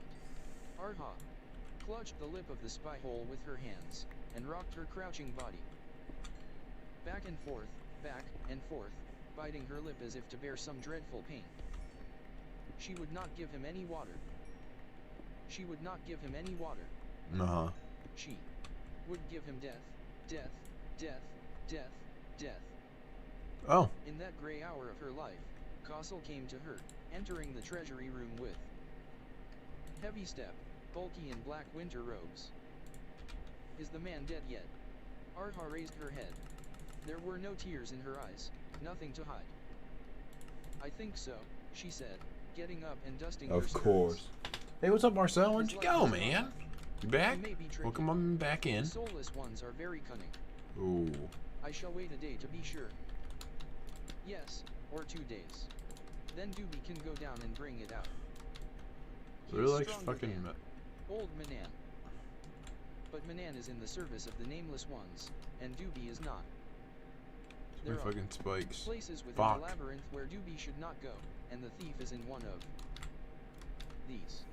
Why, then it is defiled already dash. It will be made clean by his death there, Arha said. Oh, my butt. What's up? It's going good. Still listening to this book. It's actually getting pretty interesting. It's really weird, but it's a good book. I must care for it as my And master's this dictate. cave system is fucking I do not nuts. I need more. love it. Lessons in death. Cossel's face seemed to withdraw into the black hood, like a desert tortoise's. Into its shell, sour and slow and cold. Very well, mistress. They parted before the altar of the god brothers. Arha went, without haste now, to the small house, and called Manan to accompany her. There we go. Since she had Perfect. spoken to Kossel, she knew what must be done. She and Manan went together up the hill, into the hall, down into the undertomb. Straining together at the long handle, they opened the iron door of the labyrinth. They lit their lanterns there, and entered. Arha led the way to the painted room, and from it started on the way to the great treasury. The thief had not got very far. She and Manan had not walked 500 paces on their tortuous course when they came upon him, crumpled up in the narrow corridor like a heap of rags thrown down. Don't insult the man like that. Before he fell, it lay some distance from him. His mouth was bloody, his eyes Aw. half shut. He's alive, said Manan, kneeling, his great yellow hand on the dark throat. Feeling the pulse. Shall I strangle him, mistress? No, I want him alive. Pick him up and bring him after me. Alive, said Manan, disturbed. What for, little mistress? To Or be the a slave of the tombs. fuck she wants. Be still with your talk and do as I say. His face more melancholy than ever, Manan obeyed, hoisting the young man effortfully up onto his shoulders like a long sack. He staggered along after Arha. Thus laden, he could not go far at a time under that load. They stopped a dozen times on the return journey for Manan to catch his breath. Duh. At each halt, It'd be really fucking the hard to corridor carry. was the same, the grayish yellow, close-set stones rising to a vault, the uneven rocky floor, the dead air, Manan groaning and panting, the stranger lying still, the two lanterns burning dull in a dome of light that narrowed away into darkness down the corridor in both directions. At each halt Arha dripped some of the water she had brought in a flask into the dry mouth of the Hey, what's up, Pumpkin King? Yo, Pumpkin King! time, lest Dude, light it's been return and kill him. forever. How you Still been? no chains. Holy Manan crap, I answered remember as you. they were in the How you passage doing? that led to the iron door, and at that, Why is the chat so Arha blatantly thought for the delayed? first time where she must take God damn. this prisoner. It's just cause it makes better quality if the stream itself is delayed. I don't know if chat wise you guys are having an issue, but like it is delayed on mine for stream as a whole, but of chains he I don't think it should be delayed must stay in the the other labyrinth, way. so that he cannot regain his Strength. sorcery. Oh, or then. Where is there a room? The painted room has a door, and a lock, and a spy hole, mistress. So if you much trust stuff. him with doors. He has no powers, down here. Take him there, Manan. So Manan lugged him back. I need to screw this happy up. and as far as they had come. Yes, you are right. Yeah, of course I'm right. Always. Why wouldn't I? When they entered the painted room at last, Arha took off her long, heavy winter cloak of wool, and laid it on the dusty floor. Nice. Put him on. That, she said. Manan stared in melancholy consternation, wheezing. Perfect. Little mistress dash. I want the man to live, Manan. He'll die of the cold, look how he shakes now. Mm-hmm. Your garment will be defiled. The priestess garment. He is an unbeliever, eh? Man, Manan blurted, his Of small course. eyes wrinkling up as if in pain. Then I shall burn the cloak and have another woven. Come on, Manan. At that he stooped, obedient, and let the prisoner flop off his back onto the black cloak. The man lay still as death, but the pulse beat heavy in his throat, and now Yo, I'm at the fucking And surface then a spasm now? made his body shiver as it lay. He What should be the chained, hell? said Manan. Does he look dangerous? Arhas coughed, but when Manan pointed out an iron hasp set into the stones, to which the prisoner could be fastened, she let him go. Fetch a chain and band from the room of chains. He grumbled off down the It's nuts. corridors, muttering Whole the cave directions system to is himself. fucking weird. He had been to and from the painted room before this, but never by himself. In the light of her single lantern, the paintings on the four walls seemed to move. But I saw diamond. To twitch, There's iron, but the I'm not that uncouth human crazy. forms with great drooping wings, squatting and standing in a timeless dreariness. She knelt and let water drop, a little at a time, into the prisoner's mouth. At last, he coughed, and his hands reached up feebly to the flask. She let him drink. He lay back with his face all wet. So much for smeared not with giving him dust and water. mud, You're a and fucking muttered. liar. Something What do you have a blackboard? ordered It's just a forced nice in the addition. language It's just nice for that. I Manan don't returned at last, change it dragging though the length of iron as much. rods, a great padlock Because my with its girlfriend wrote something on it, and I an kind of iron like band having it which there. fitted around the It's man's kind waist of and locked a it. nice thing to have. I just like it there. Not tight enough. But yeah, it's Slid just up. something that I He just grumbled sort as of he locked the end like ring onto having. the It's nice as a decoration. ring set in the wall. Same reason why I have a picture of a heart. Feeling less fearful of her Oh, I prisoner didn't now, turn this thing Arha on. showed that she could I'll whatever. It's fine. not force her I'll probably hands turn that between on the iron later. band and the man's ribs. Not I unless need to he listen to the story as well. starves longer than 4 days. Little mistress, Manan said plaintively, I do not question, but what good is? You just questioned. He is a slave to the nameless ones. You're banned. He is a man, little one. And you are an old fool, Manan. Come along now, finish your fussing. The prisoner watched them with bright, weary eyes. Where's his staff, Manan? There. I'll take that, it has magic in it. Oh, and this. This I'll take too, and with a quick movement she seized the silver chain that showed at the neck of the man's tunic, and tore it off over his head, though he tried to catch her arms and stop her. Manan kicked him in the back. She swung. Yeah, the not chain a good over him, move. Not a out good of his move. reach. Is this your talisman, wizard? You don't need somebody to pick. I know, but I'd like to have them. It doesn't look like much. Couldn't you afford a better one? I have enough inventory space. I'm I still shall fine. keep. It's safe for you. I don't And she need that many slipped the chain fucking over A. her hand, Ugh. hiding the pendant under the heavy collar of her woolen robe. You don't know what to do with it, he said, very hoarse, and mispronouncing the words of the Kargish tongue, but clearly enough. Manan kicked him again, and at that he made a little grunt of pain and shut his eyes. Leave off, Manan. Come. She left the room. Grumbling, Manan followed. Fuck. That Fuck. night, when all the lights of the place were out, she climbed the hill again. Alone.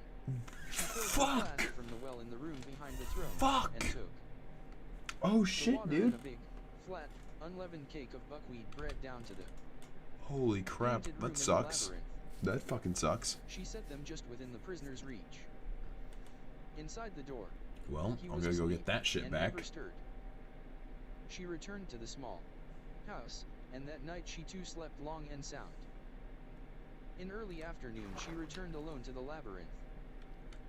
The bread was gone, the Well, flask was there gone. was that. The stranger was sitting up, his back against the wall. His face still, I'll go get hideous that. with dirt and scabs, but the expression of it was alert. She stood across the room from him where he could not possibly reach her, chained as he was, and looked at him. Then she looked away, but there was nowhere particular to look. Something prevented her speaking. That stinks. I'm just gonna head on over If this she way were then. afraid, there was no reason to fear him. Uh-huh. He was at her You mercy. deserved it. Yeah, It's thank you, pleasant to have Marcel. light, You're he always said in a fun. soft but deep voice, 5 which minutes. perturbed her. What's I'll your name? pass. She asked. Thank you, Mr. Peremptory. Gamer. Oh, I don't need Her your own shit. voice, she thought, sounded uncommonly high and thin. Well, mostly I'm called Sparrowhawk. Boom, boom, boom. Sparrowhawk? Is that your name? Holy shit! No. It is Ged. What is your name, then? I cannot tell you that. Are you the one priestess of the tombs? Oh, holy shit, that's actually Yes. fucking Ged. What are you called? I am called Arha. The one who has Dude. been devoured. Is that what it means? His Dude. dark eyes watched her intently. He Nuts. smiled a little. That's What is your actually name? fucking I insane. have no name. Do not ask me questions. I'm glad that they Where do actually you are come tying this from? shit together. From the inner lands, the west. From Havner. It was the only name of a city or island of the inner lands that she knew. Crazy. Yes, from Havner. Why did you come here? The tombs of Atuan are famous among my people. But you are an infidel, an unbeliever. He shook his head. Oh no, priestess. I believe in the powers of darkness. Yeah. I have met with the unnamed ones, in other places. What other places? In the archipelago That's a Theanerlands there good are damn places question. which belong to the old. No, it's like, Powers yeah, I of know, I the know, old, I know, I know. Like this one. I get what you, But I none get what so you mean. great as this one. I'm just a little Nowhere upset else still, have but they a temple I'll get and my a shit back. priestess I and got it. such worship as they receive here. Just gotta Who make came my to worship fucking them, she voyage said, on back. jeering. I came to rob them, he said. I just made a little slip She up, and of stared at his course I great fell on face. the fucking spike of all things. I knew it would not be easy. Easy. It cannot be done. If you weren't an unbeliever, you'd know that. The nameless ones look after what is theirs. What I seek is not theirs. It's yours, no doubt. Mine to claim. What are you then, a god? A king. She looked him up and down, as he sat. Chained, dirty, exhausted.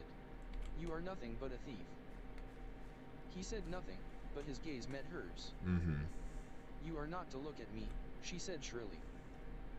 My lady, he said, I do not mean offense. But I am you are a stranger fucking and a bitch. trespasser. My god. I do not know your Basically. ways, nor 2 the minutes. courtesies due the priestess of the tombs. 2 minutes to what? I am at your mercy, and I ask your pardon if I offend you.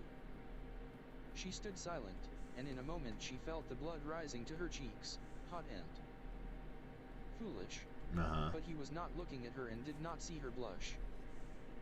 He had obeyed, and turned away his dark gaze. What a stud muffin, bro. Neither spoke for some while. The painted figures all around watched them with sad, blind eyes. She had brought a stone jug of water. His eyes kept straying to that, and after a time she said, drink, if you like. He hitched himself over to the jug at once, and hefting it as lightly as if it were a wine cup, drank a long, long draught. Then he wet a corner of his sleeve, and cleaned the grime and blood clot and cobweb off his face and hands as best he could. He spent some while at this, and the girl watched. When he was done he looked better, but his cat bath had revealed the scars on one side of his face, old scars long healed, whitish on his dark skin, Yep. or parallel ridges from eye to jawbone, as if from the scraping talons of a huge claw. What is that? She said. That scar. He did not answer at once. A dragon, she said, trying to scoff. Yeah. Had she not come down here to make mock of her victim, to torment him with his helplessness? No, not a dragon. You're not a dragon lord, at least, then. No, he said rather reluctantly, I am a dragon lord. But the scars were before that. I told you that I had met with the dark powers before, in other places of the earth. This on my face is the mark of one of the kinship of the nameless ones. Here we go. But no longer nameless, This is for what I I mean. learned his name, in the end. What do you mean? What name? Oh. His I own. cannot tell you that, Yep. he said, and smiled, though his face was grave. Yep. It's him battling That's himself nonsense. as a shadow. Fools babble, sacrilege. Nope, They are the that's real. nameless ones. You don't know what you're talking about, Dash. I know even better than you, priestess, he said, Yeah. his voice deepening. Look. Again. He turned his head so she must see the 4 terrible marks across his cheek. I don't believe you, she said, and her voice shook. Priestess, he said gently, you are not very old, you can't have served the dark One's very long. But I have. Very long. Yep. I am the first priestess, the reborn. I have served my masters for 1,000 years and 1,000 years before that. Yeah. I am their servant, and their voice and their hands. And I am their vengeance on those who defile the tombs and look upon what is not to be seen. Stop your lying and your boasting. Can't you see that if I say one word my guard will come and cut your head off your shoulders? Or if I go away and lock this door, then nobody will come, ever, and you'll die here in the dark, and those I serve will eat your flesh, and eat your soul and leave your bones here in the Shit, I went dust. back the way I just came. Quietly, he nodded. She stammered, and finding no more to say, swept out of the room and bolted the door behind her with a clang. Let him think she wasn't coming back. Let him sweat, there in the dark. Let him curse and shiver and try to work his foul, useless spells. But in her mind's eye she saw him stretching out to sleep, as she had seen him do by the iron door, serene as a sheep in a sunny meadow. She spat at the bolted door, and made the sign to avert defilement, and went almost at a run towards the under-tomb. While she skirted its wall on the way to the trapdoor in the hall, her fingers brushed along the fine planes and traceries of rock, like frozen lace. A longing swept over her to light her lantern, to see once more, just for a moment, the time-carven stone, the lovely glitter of the walls. She shut her eyes tight and hurried on. The great treasure. Never had the rights and beauties of the day seemed so many, or so petty, or so long. The little girls with their pale faces and furtive ways, the restless novices, the priestesses whose looks were stern and cool but whose lives were all a secret. Brangle of jealousies and miseries and small ambitions and wasted passions all. These women, among whom she had always lived and who made up the human world to her, now appeared to her as both pitiable and boring. But she who served great powers, she the priestess of grim night, was free of that pettiness. She did not have to care about the grinding meanness of their common life, the days whose one delight was likely to be getting a bigger slop of lamb fed over your lentils than your neighbor got.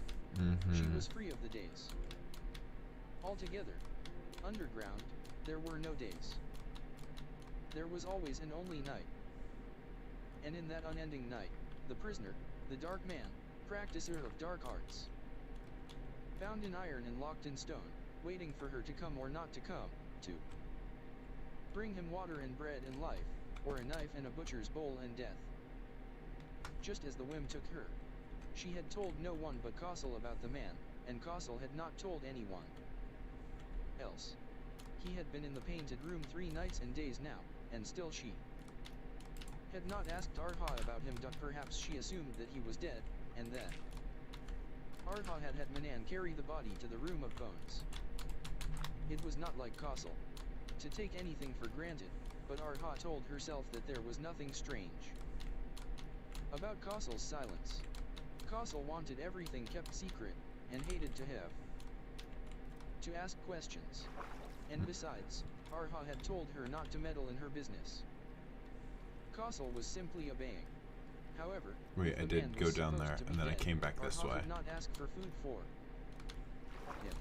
So, aside from stealing some apples and dried onions from the cellars of the big house, she did without food. She had her morning and evening meals sent to the small house, pretending she wished to eat alone, and each night took the food down to the painted room in the labyrinth, all but the soups. She was used to fasting for a day on up to 4 days at a time, and thought nothing about it. The fellow in the labyrinth ate up her meager portions of bread and cheese and beans as a toad eats a fly. Snap. It's gone.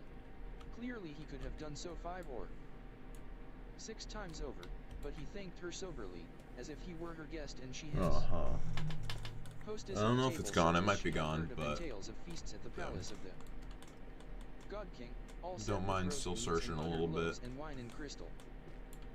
He was very strange.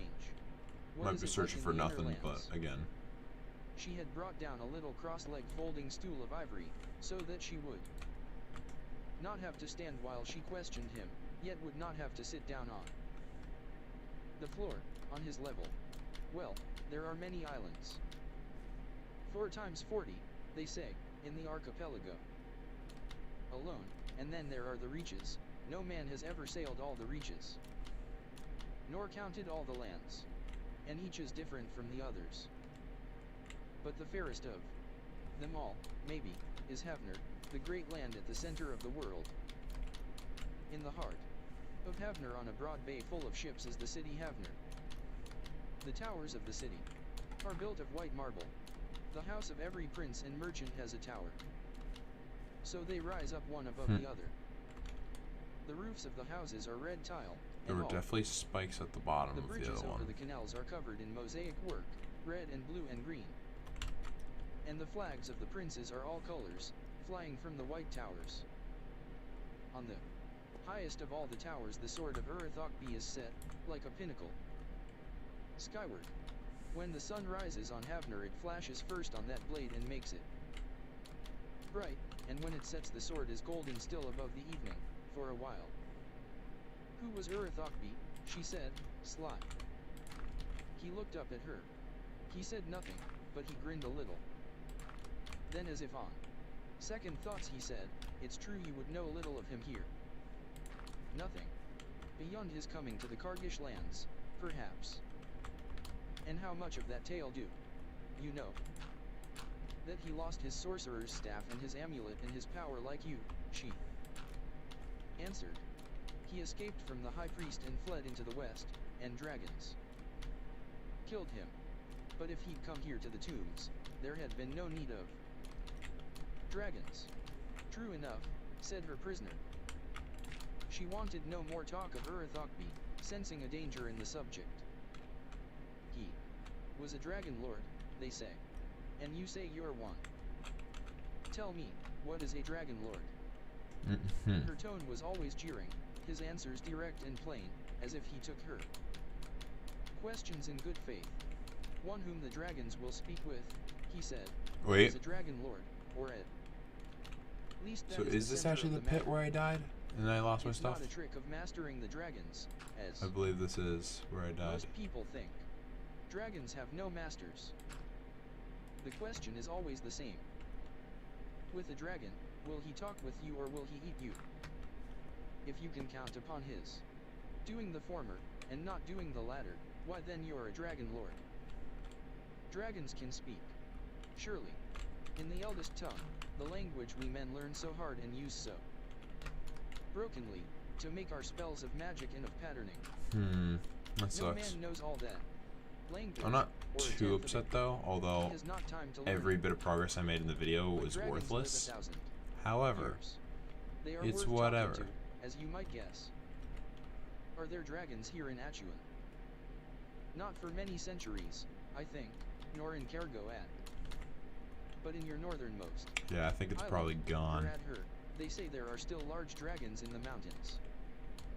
In Yeah, the that's the same way I inner came. lands they all keep now to the farthest west. Yeah, I think it's the gone. west reach. It's gone.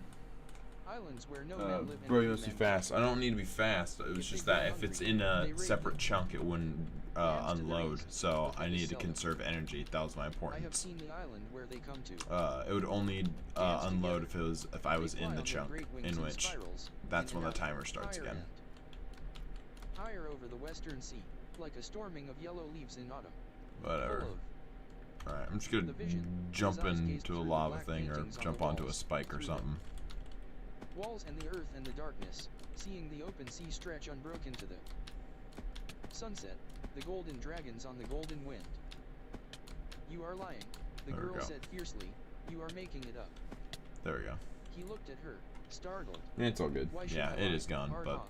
I don't really To mind make too me much. feel like a fool, So and fast. stupid, and Must be afraid. quick. no, you don't have to be quick. That's not the To make point. yourself seem wise and brave and powerful and a dragon So- lord and all this and all that.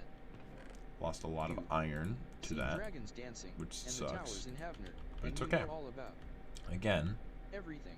I And I know nothing at all can and haven't been freaking anywhere. come back from that. I don't really care about But that. all you I just need know to his fix lies. more stuff. You are nothing but a thief and a prisoner, and you have no soul.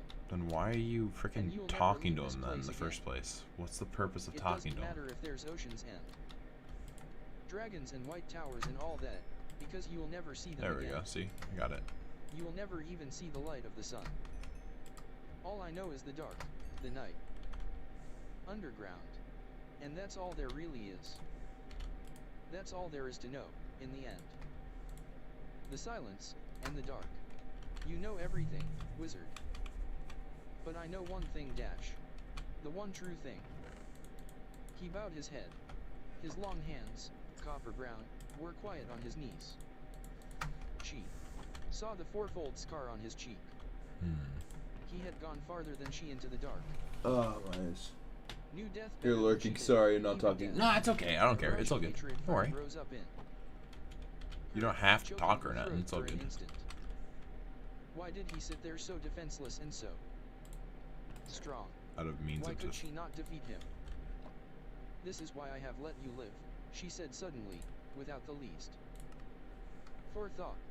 I want you to show me how the tricks of sorcerers are performed. What the fuck? So long as you have some art to show me, you'll stay alive. If you have none, if it's all foolery and lies, why then I'll have done with you. Do you understand? Yes. Very well. Go on. He put his head in his hands a minute, and shifted his position. The iron belt kept him from ever getting quite comfortable, unless he lay down flat. He raised his face at last and spoke very seriously. So good.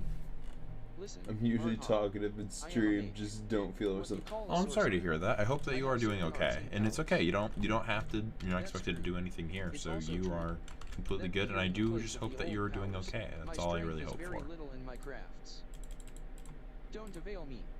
Now I could work illusion for you, and show you all kinds of wonders. That's the least part of wizardry. I could work illusions when I was a child, I can do them even here. But if you believe them, they'll frighten you, and you may wish to kill me if fear makes you angry.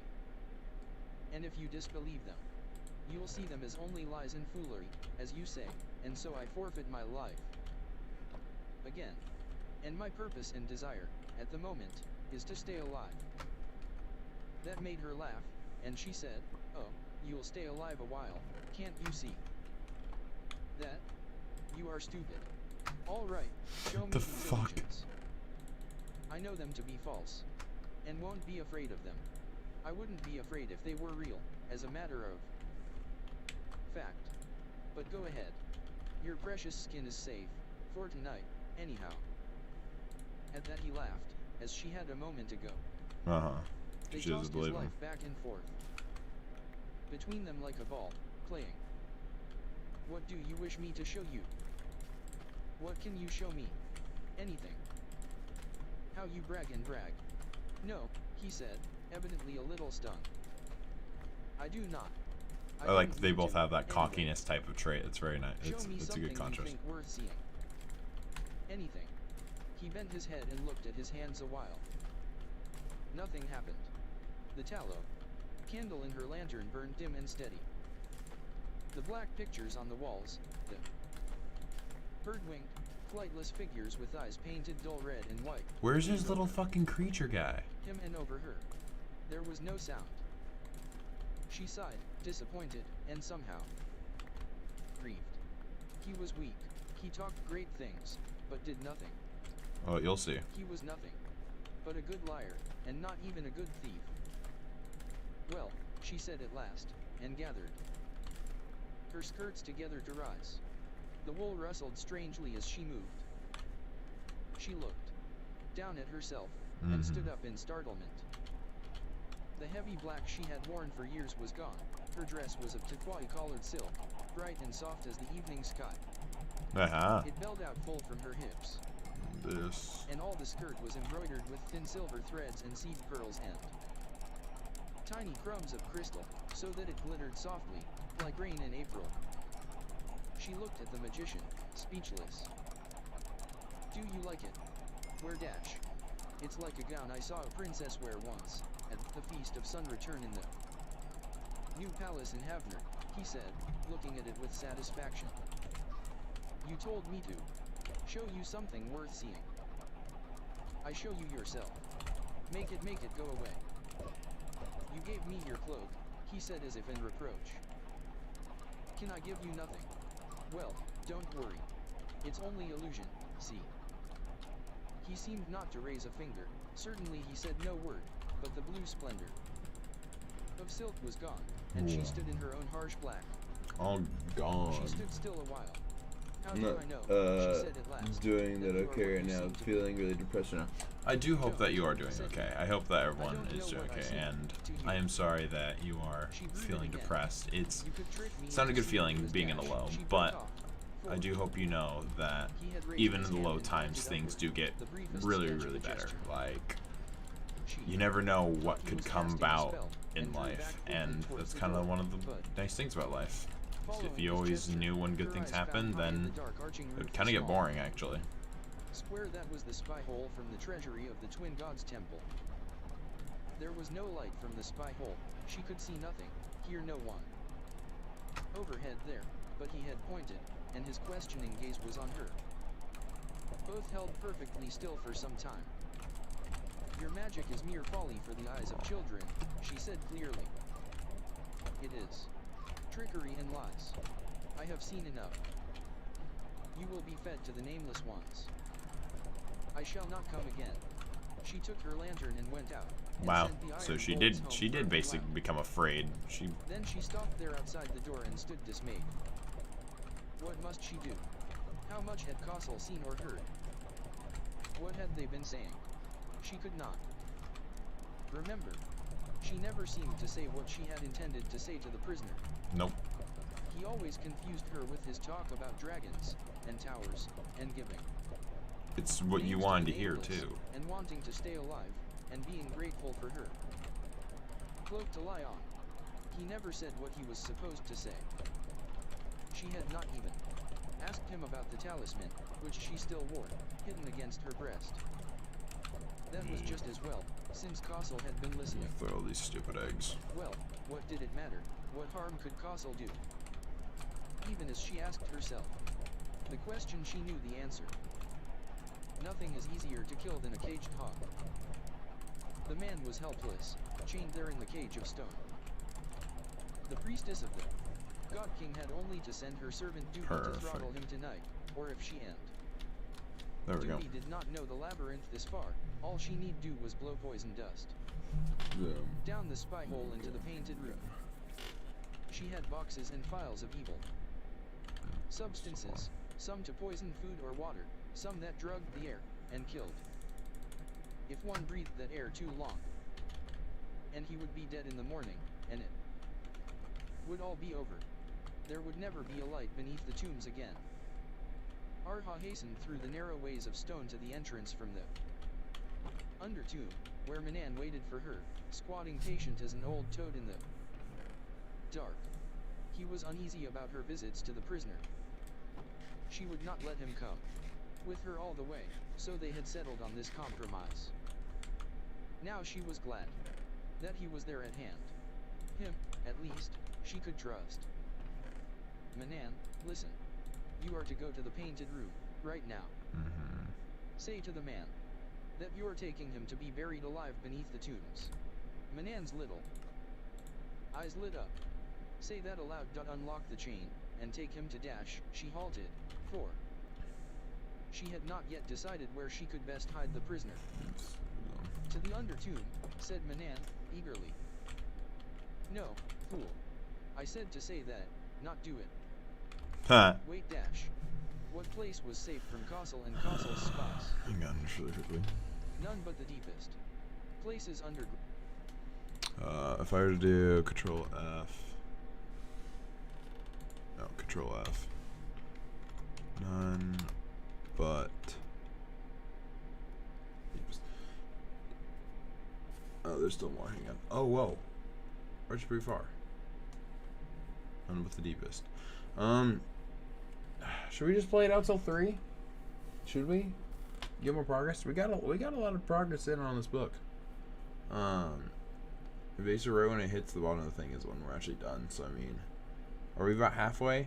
We're a little more than halfway actually, because we would be, if we were at 60, then we'd be halfway. All right, we'll play it out at normal speed. None but the deepest, and then just keep on playing. We might just do underground, fishing, honestly. and most hidden places of the domain of We just kind of need to wait things out. Just keep on nameless, hearing where it. she dared not come. Yet would Castle not dare almost anything. Afraid of the dark places she might be, but she was one who subdued her fear to gain her ends. Lost my damn fishing pole. There was no telling how much of the plan of That sucks. the labyrinth she might actually have learned from the art, or from the Arha of Could the just make previous Cheez-Its life, do that, or or just keep me even the awake. secret Did you explorations get your items? in past I didn't recover the old ones. I just got new ones. I didn't lose a whole lot. It was mainly just the resources I got when mining, which I lost, which I'm a little sad about, but it's all good. You must It'll bring be the okay. man where I lead you, and you must do it in the dark. So yes and no. When I bring you back Got here, my you will dig a important grave kind of in stuff the back. undertube and make hay. That works with that more of a time, but I'm just gonna relax and do put some it in the fishing. grave empty, and fill in the earth again, yet so that Me. it can be felt and found if someone sought for it. A deep Finish grave. my Do you understand? Cheez-Its. No, said Manan, you were incorrect. So many. Little one, this trickery is not wise. It is not good. There should not be a man here. There will come a punishment dash. An old fool will have his tongue cut out, yes. Do you dare tell me what is wise? I follow the orders of the dark powers. Follow me. I'm sorry, little mistress, I'm sorry. They returned to the painted roof. There she waited outside. Wait, is that how many I lost? Nah. Manan entered and unlocked the I still chain have that some passed in diamonds. the I'll wall. go get some more later. She heard the Those deep spike voice things ask, suck. "Where now, Manan?" But and the husky it's all alto good. answer. Sullenly, you are to be buried alive, my mistress says. Under the tombstones. Get up. She heard the heavy chain crack like a whip. The prisoner came out, his arms bound with Manan's leather belt. Manan came behind, holding him like a dog on a short leash, but the collar was around his waist and the leash was ironed. His eyes turned to her, but she blew out her candle, and without a word set off into the dark. She fell at once into the slow but barely steady pace that she usually kept when she was not using a light in the labyrinth, brushing her fingertips very lightly but almost constantly along the walls on either side. Manan and the prisoner followed behind, much more awkward because of the leash, shuffling and stumbling along.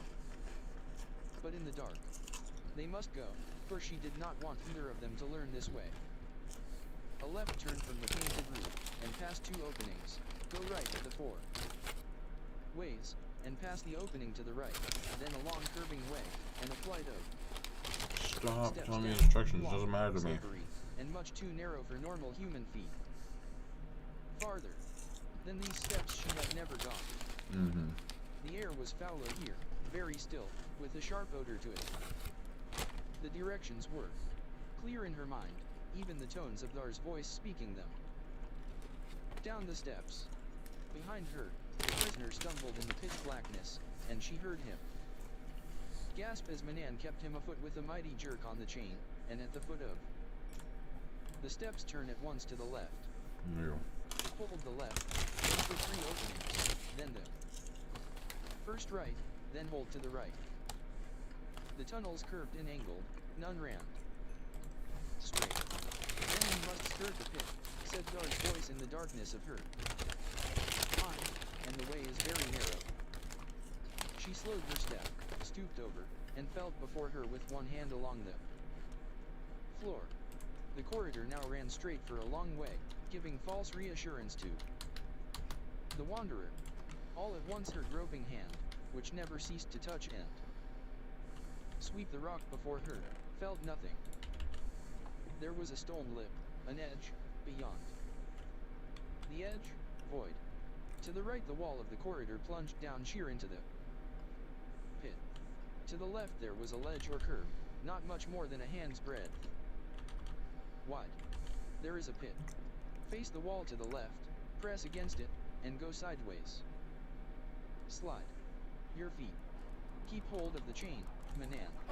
Are you on the ledge? It grows narrower. Don't put your weight on your heels. So, I'm past the pit. Reach me. Your hand. There. The tunnel ran in short zigzags with many side openings. From some of these as they passed, the sound of their footsteps echoed in a strange way, hollowly, and stranger than that, a very faint draft could be felt, sucking inward. Those corridors must end in pits like the one they had passed. Perhaps there lay, under this low part of the labyrinth, a hollow place, a cavern so deep and so vast that the cavern of the undertomb would be little in comparison, a huge black inward emptiness.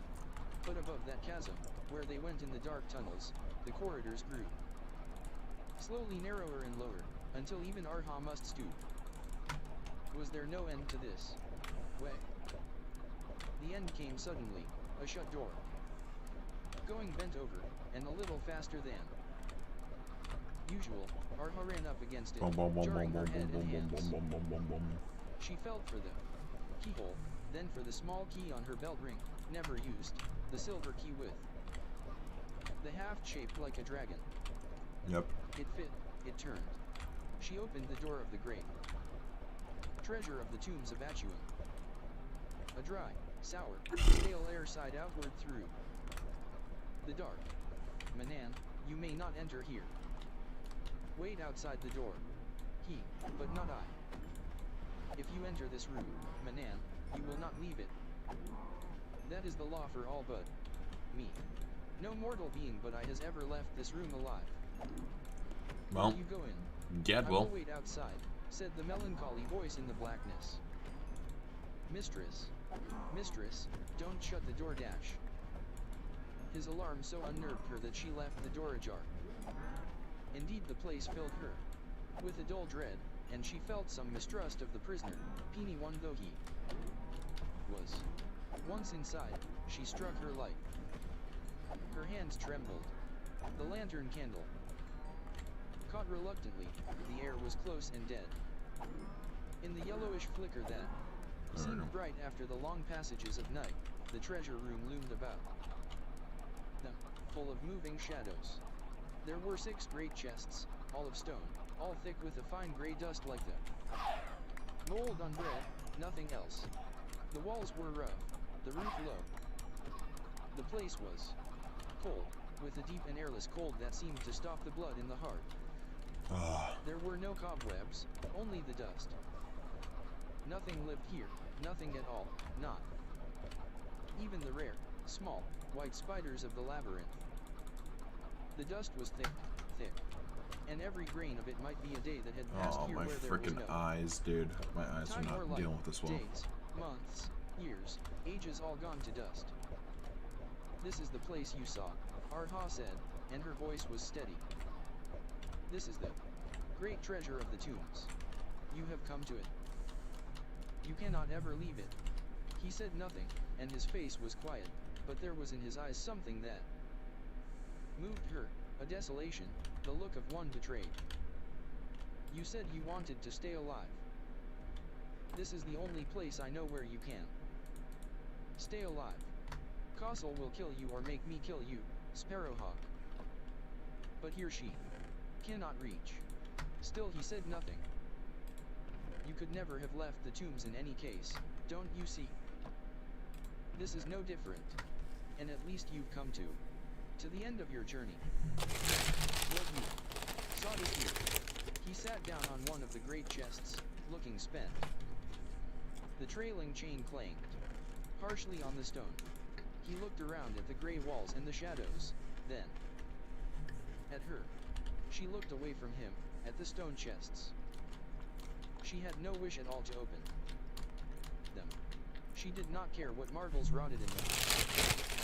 You don't have to wear that chain in here. She came to him and unlocked the iron belt, and unbuckled Manan's leather belt from his arms.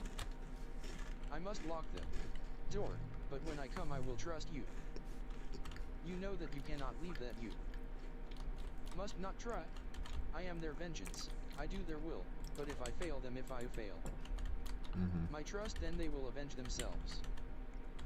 You must not try to leave the room by hurting me or tricking me when I come. You must believe me. I will do as you say, he said gently. I'll bring food and water when I can. There won't be much water enough, but not much food for a while. I'm getting hungry, do you see? But enough to stay alive on. I may not be able to come back for a day or 2 days, perhaps even longer. I must get Castle off the track. But I will come. I promise. Here's the flask. Hoard it. I can't come back soon. But I will come back. He raised his face to her. His expression was strange. Take care, Tenor, he said. Names. She brought Manan back through the winding ways in the dark, and left him in the dark of the undertomb, to dig the grave that must be there as proof to Castle that the thieves had indeed been punished. It was late, and she went straight to the small house to bed. In the night she woke suddenly. She remembered that she had left her cloak in the painted room. He would have nothing for warmth in that damn vault but his own short cloak, no bed but the dusty stone. A cold grave, she thought miserably, but she was too weary to wake up fully, and soon slipped back into sleep. She began to dream. She dreamt of the souls of the dead on the walls of the painted room, the figures like great bedraggled birds, with human hands and feet and faces, squatting in the dust of the dark places. They could not fly. Clay was their food and dust their drink. They were the souls of those not reborn, the ancient peoples and the unbelievers, those whom the nameless ones devoured. They squatted all around her in the shadows, and this story goes really faint slow. creaking or cheeping sound came from them now and then. One of them came up quite close to her. She was afraid at first and tried to draw away, but could not move.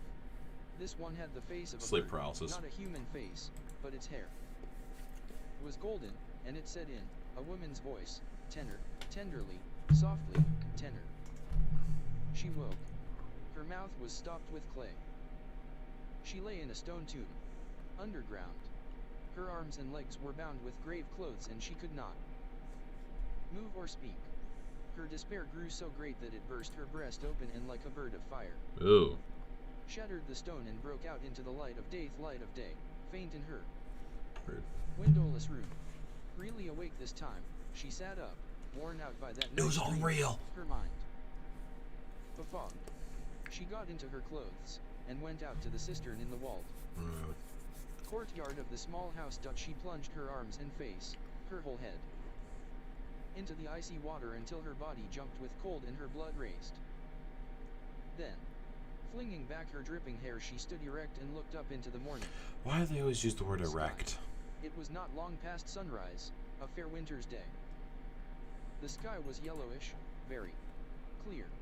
High up, so high he caught the sunlight and burned like a fleck of gold. A bird was circling, a hawk or desert eagle.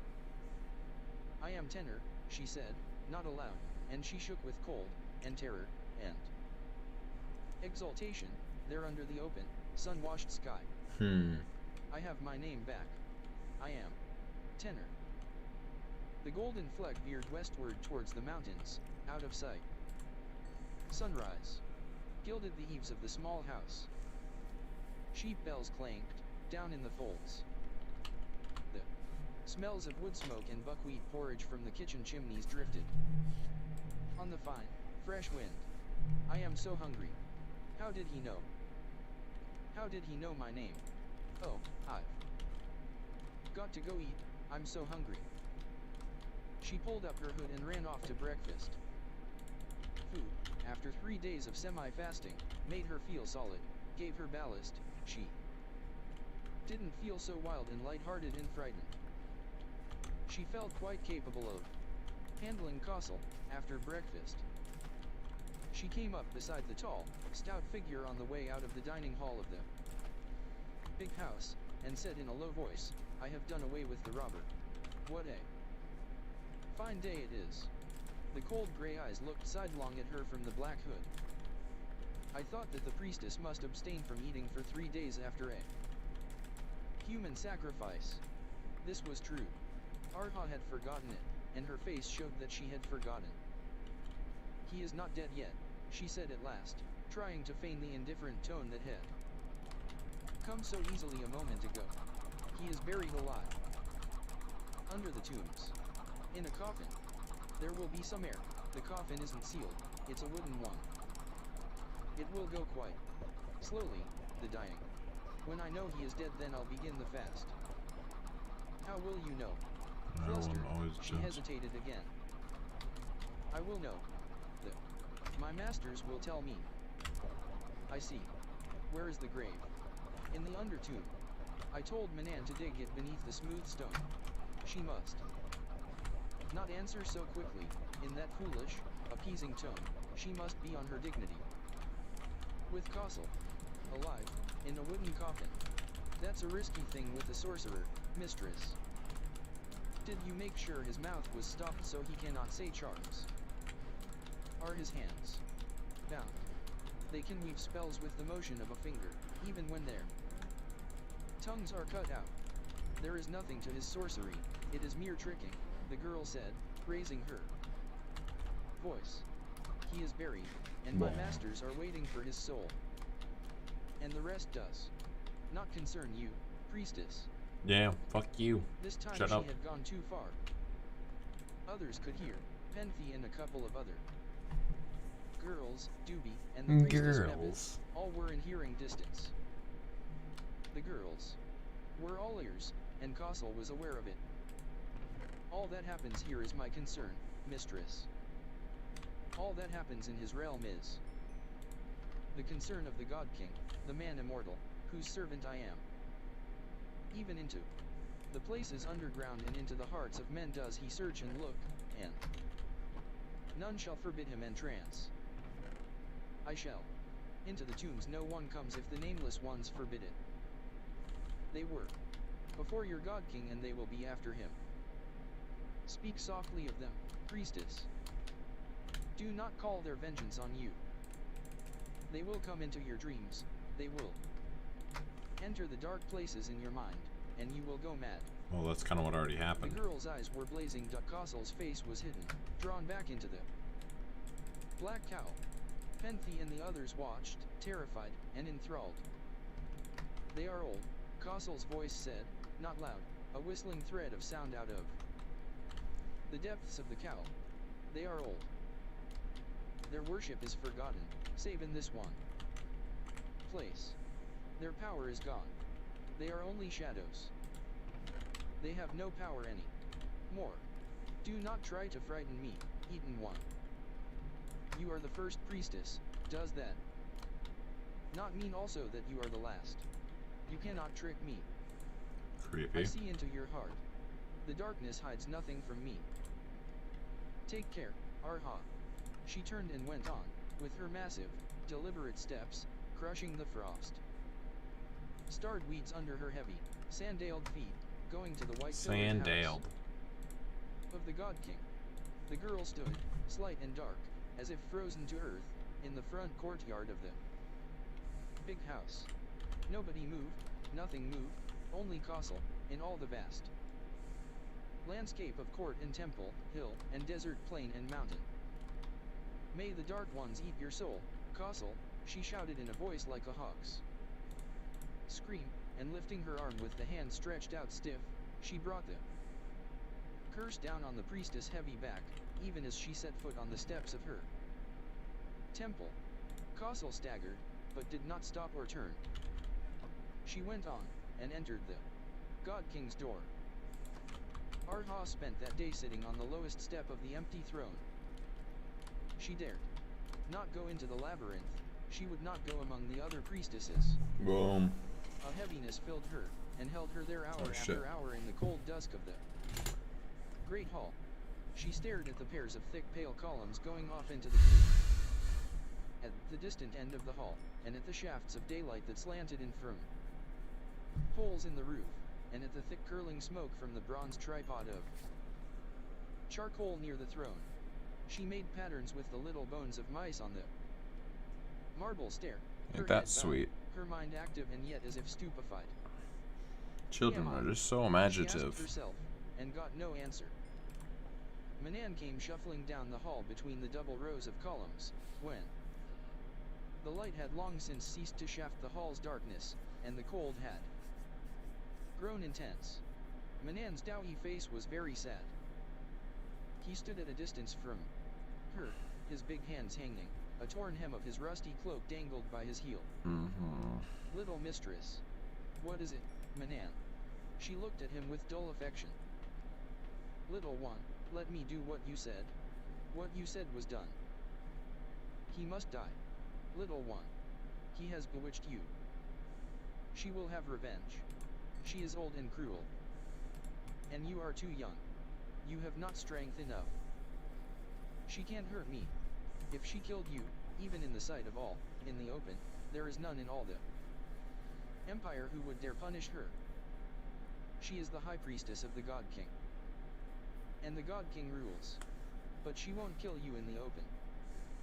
She will do it by stealth, by poison, in the night. Then I will be born again. Manan twisted his big hands together. Perhaps she will not kill you, he whispered. What do you mean? She could lock you into a room in the down there, as you have done with him. And you would be alive for years and years, maybe. For years. And no new priestess would be born, for you wouldn't be dead. Ooh. Yet there would be no priestess of the tombs, and the dances of the dark of the moon would not be danced, and the sacrifices would not be made, and the blood not poured out. That is weird. The worship of the Dark Ones could be forgotten, forever. She and her lord would like it to be so. They would set me free, Manan. Not while they are wrathful at you, little mistress, Manan whispered. Wrathful? Because of him. The sacrilege not paid for. Oh little one. They do not forgive. She sat in the dust of the lowest step, her head bowed. She looked at a tiny thing that she held on her palm, the minute skull of a mouse. The owls in the rafters over the throne stirred a little. It was darkening towards night. Do not go down into the labyrinth tonight, Manan said very low. Go to your house, and sleep. In the morning go to Castle, and tell her that you lift the curse from her. And that will be all. You need not worry. I will show her proof. Proof that the sorcerer is dead. She sat still. Slowly she closed her hand, and the fragile skull cracked and collapsed. When she opened her hand it held nothing but splinters of bone and dust. No, she said. She brushed the dust from her palm. He must die. He has put a spell on you. You are lost, Arha. No, Arha. You're gonna fall in love with him. No, shut up. Frightened by old women. How do you think you'd come to him and kill him and get your proof? Do you know the way clear to the great treasure that you followed in the dark last night? Can you count the turnings and come to the steps, and then the pit? We'll never be able to follow. Can you unlock that door? Oh, no. Poor old Manan, your wits are all thick. Nah. She has frightened you. You go down to the small house now, and sleep, and forget all these things. You ain't gonna Don't worry do me forever. shit. Talk of death. I'll come later. Go on, old fool, old lump. She Wow. had Rude. risen, and gently pushed Manan's broad chest, patting him and pushing him to go. Good night, good night. He turned, heavy with reluctance and foreboding, but obedient, and trudged down the long hall under the columns and the ruined roof. She watched him go. When he had been gone some while she turned and went around the dais of the throne, and vanished into the dark behind it. The ring of Urithokbi. In the great treasury of the tombs of Atuan, time did not pass. No light, no life. No least stir of spider in the dust or worm in the cold earth. Rock, and dark, and time not passing. On the stone lid of a great chest the thief from the inner lands lay stretched on. What am I getting vibes of Socrates when he was in his frickin' The dust tomb by his movements vibes, not tomb, cell had vibes. settled on his clothes. He did not move. The lock of the door rattled. The door opened. Light broke the dead blackened egg. Fresher draft stirred the dead air. The man lay inert. Arha closed the door and locked it from within, set her lantern on a chest, and slowly approached the motionless figure. She moved timorously, and her eyes were wide, the pupils still fully dilated from her long journey through the dark. Sparrowhawk. She touched his shoulder, and spoke his name again, and yet again. He was dead. He stirred then, and moaned. No. At last he sat up, face drawn and eyes blank. He looked at her unrecognizing. It's I, Arha Tenor. I brought you water. Here, drink. He Arha fumbled Tenor. for the flask as if his hands were numb, and drank, but not deeply. How long has it been?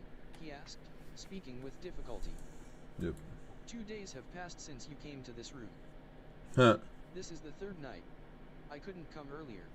I had to steal the food here. Eat his dash. She got out one of the flat gray loaves from the bag. We never really know why she's fucking helping him. I'm not hungry. This is a deathly place. He put his head in his hands and sat unmoving. Are you cold? I brought the cloak from the painted room. Yo, what is up? She put the cloak down and stood EW fantastic. She was trembling a Wait, little, fans. and Is this her eyes were fantastic? still black Yeah, and fantastic. Welcome on All in. at once she sank Hello. down on her knees, bowed over, and Oh began to my cry. goodness, I'm almost done. Deep sobs that wrenched her Oh, body, why but is she? brought no tears. Why is she crying? He got down stiffly from the chest, and bent over her. It's okay. Tenor dash. I am not Tenor. I am not Arha. The gods are dead. The gods are dead. Well, He laid this his is a hands dark on her book. head. This is a pushing really back fucking the weird hood. book. He began to speak. Mm-hmm. His voice was soft, and the words were in no tongue she had ever heard. The sound of them came into her heart like rain falling. She grew still to listen. Good. When she was quiet he lifted her, and set her like a child on the great chest where he had lain. He put his hand on hers. Why did you weep, Tenor? I'll tell you. It doesn't matter what I tell you. You can't do anything. You can't. Hell. You're dying too, aren't you? So it doesn't matter. Nothing matters. Castle, the priestess of the God King, she was always cruel. She kept trying to make me kill you. The way I killed those others. And I would not. What right has she?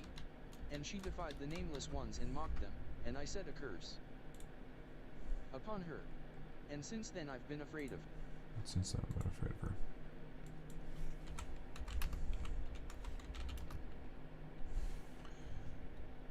Getting closer. Page 90.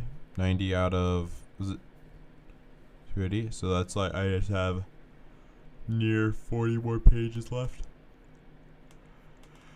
Worse. I think we're gonna actually probably need to end it there-ish. I'm getting tired. I want to get some good sleep. I'm gonna be working an 8-hour shift tomorrow. I really wanted to get a lot of progress done with this. We still got a lot done. I knew I wasn't going to like fully finish this, and I could have maybe finished it if it made it go faster, but I wanted to better understand.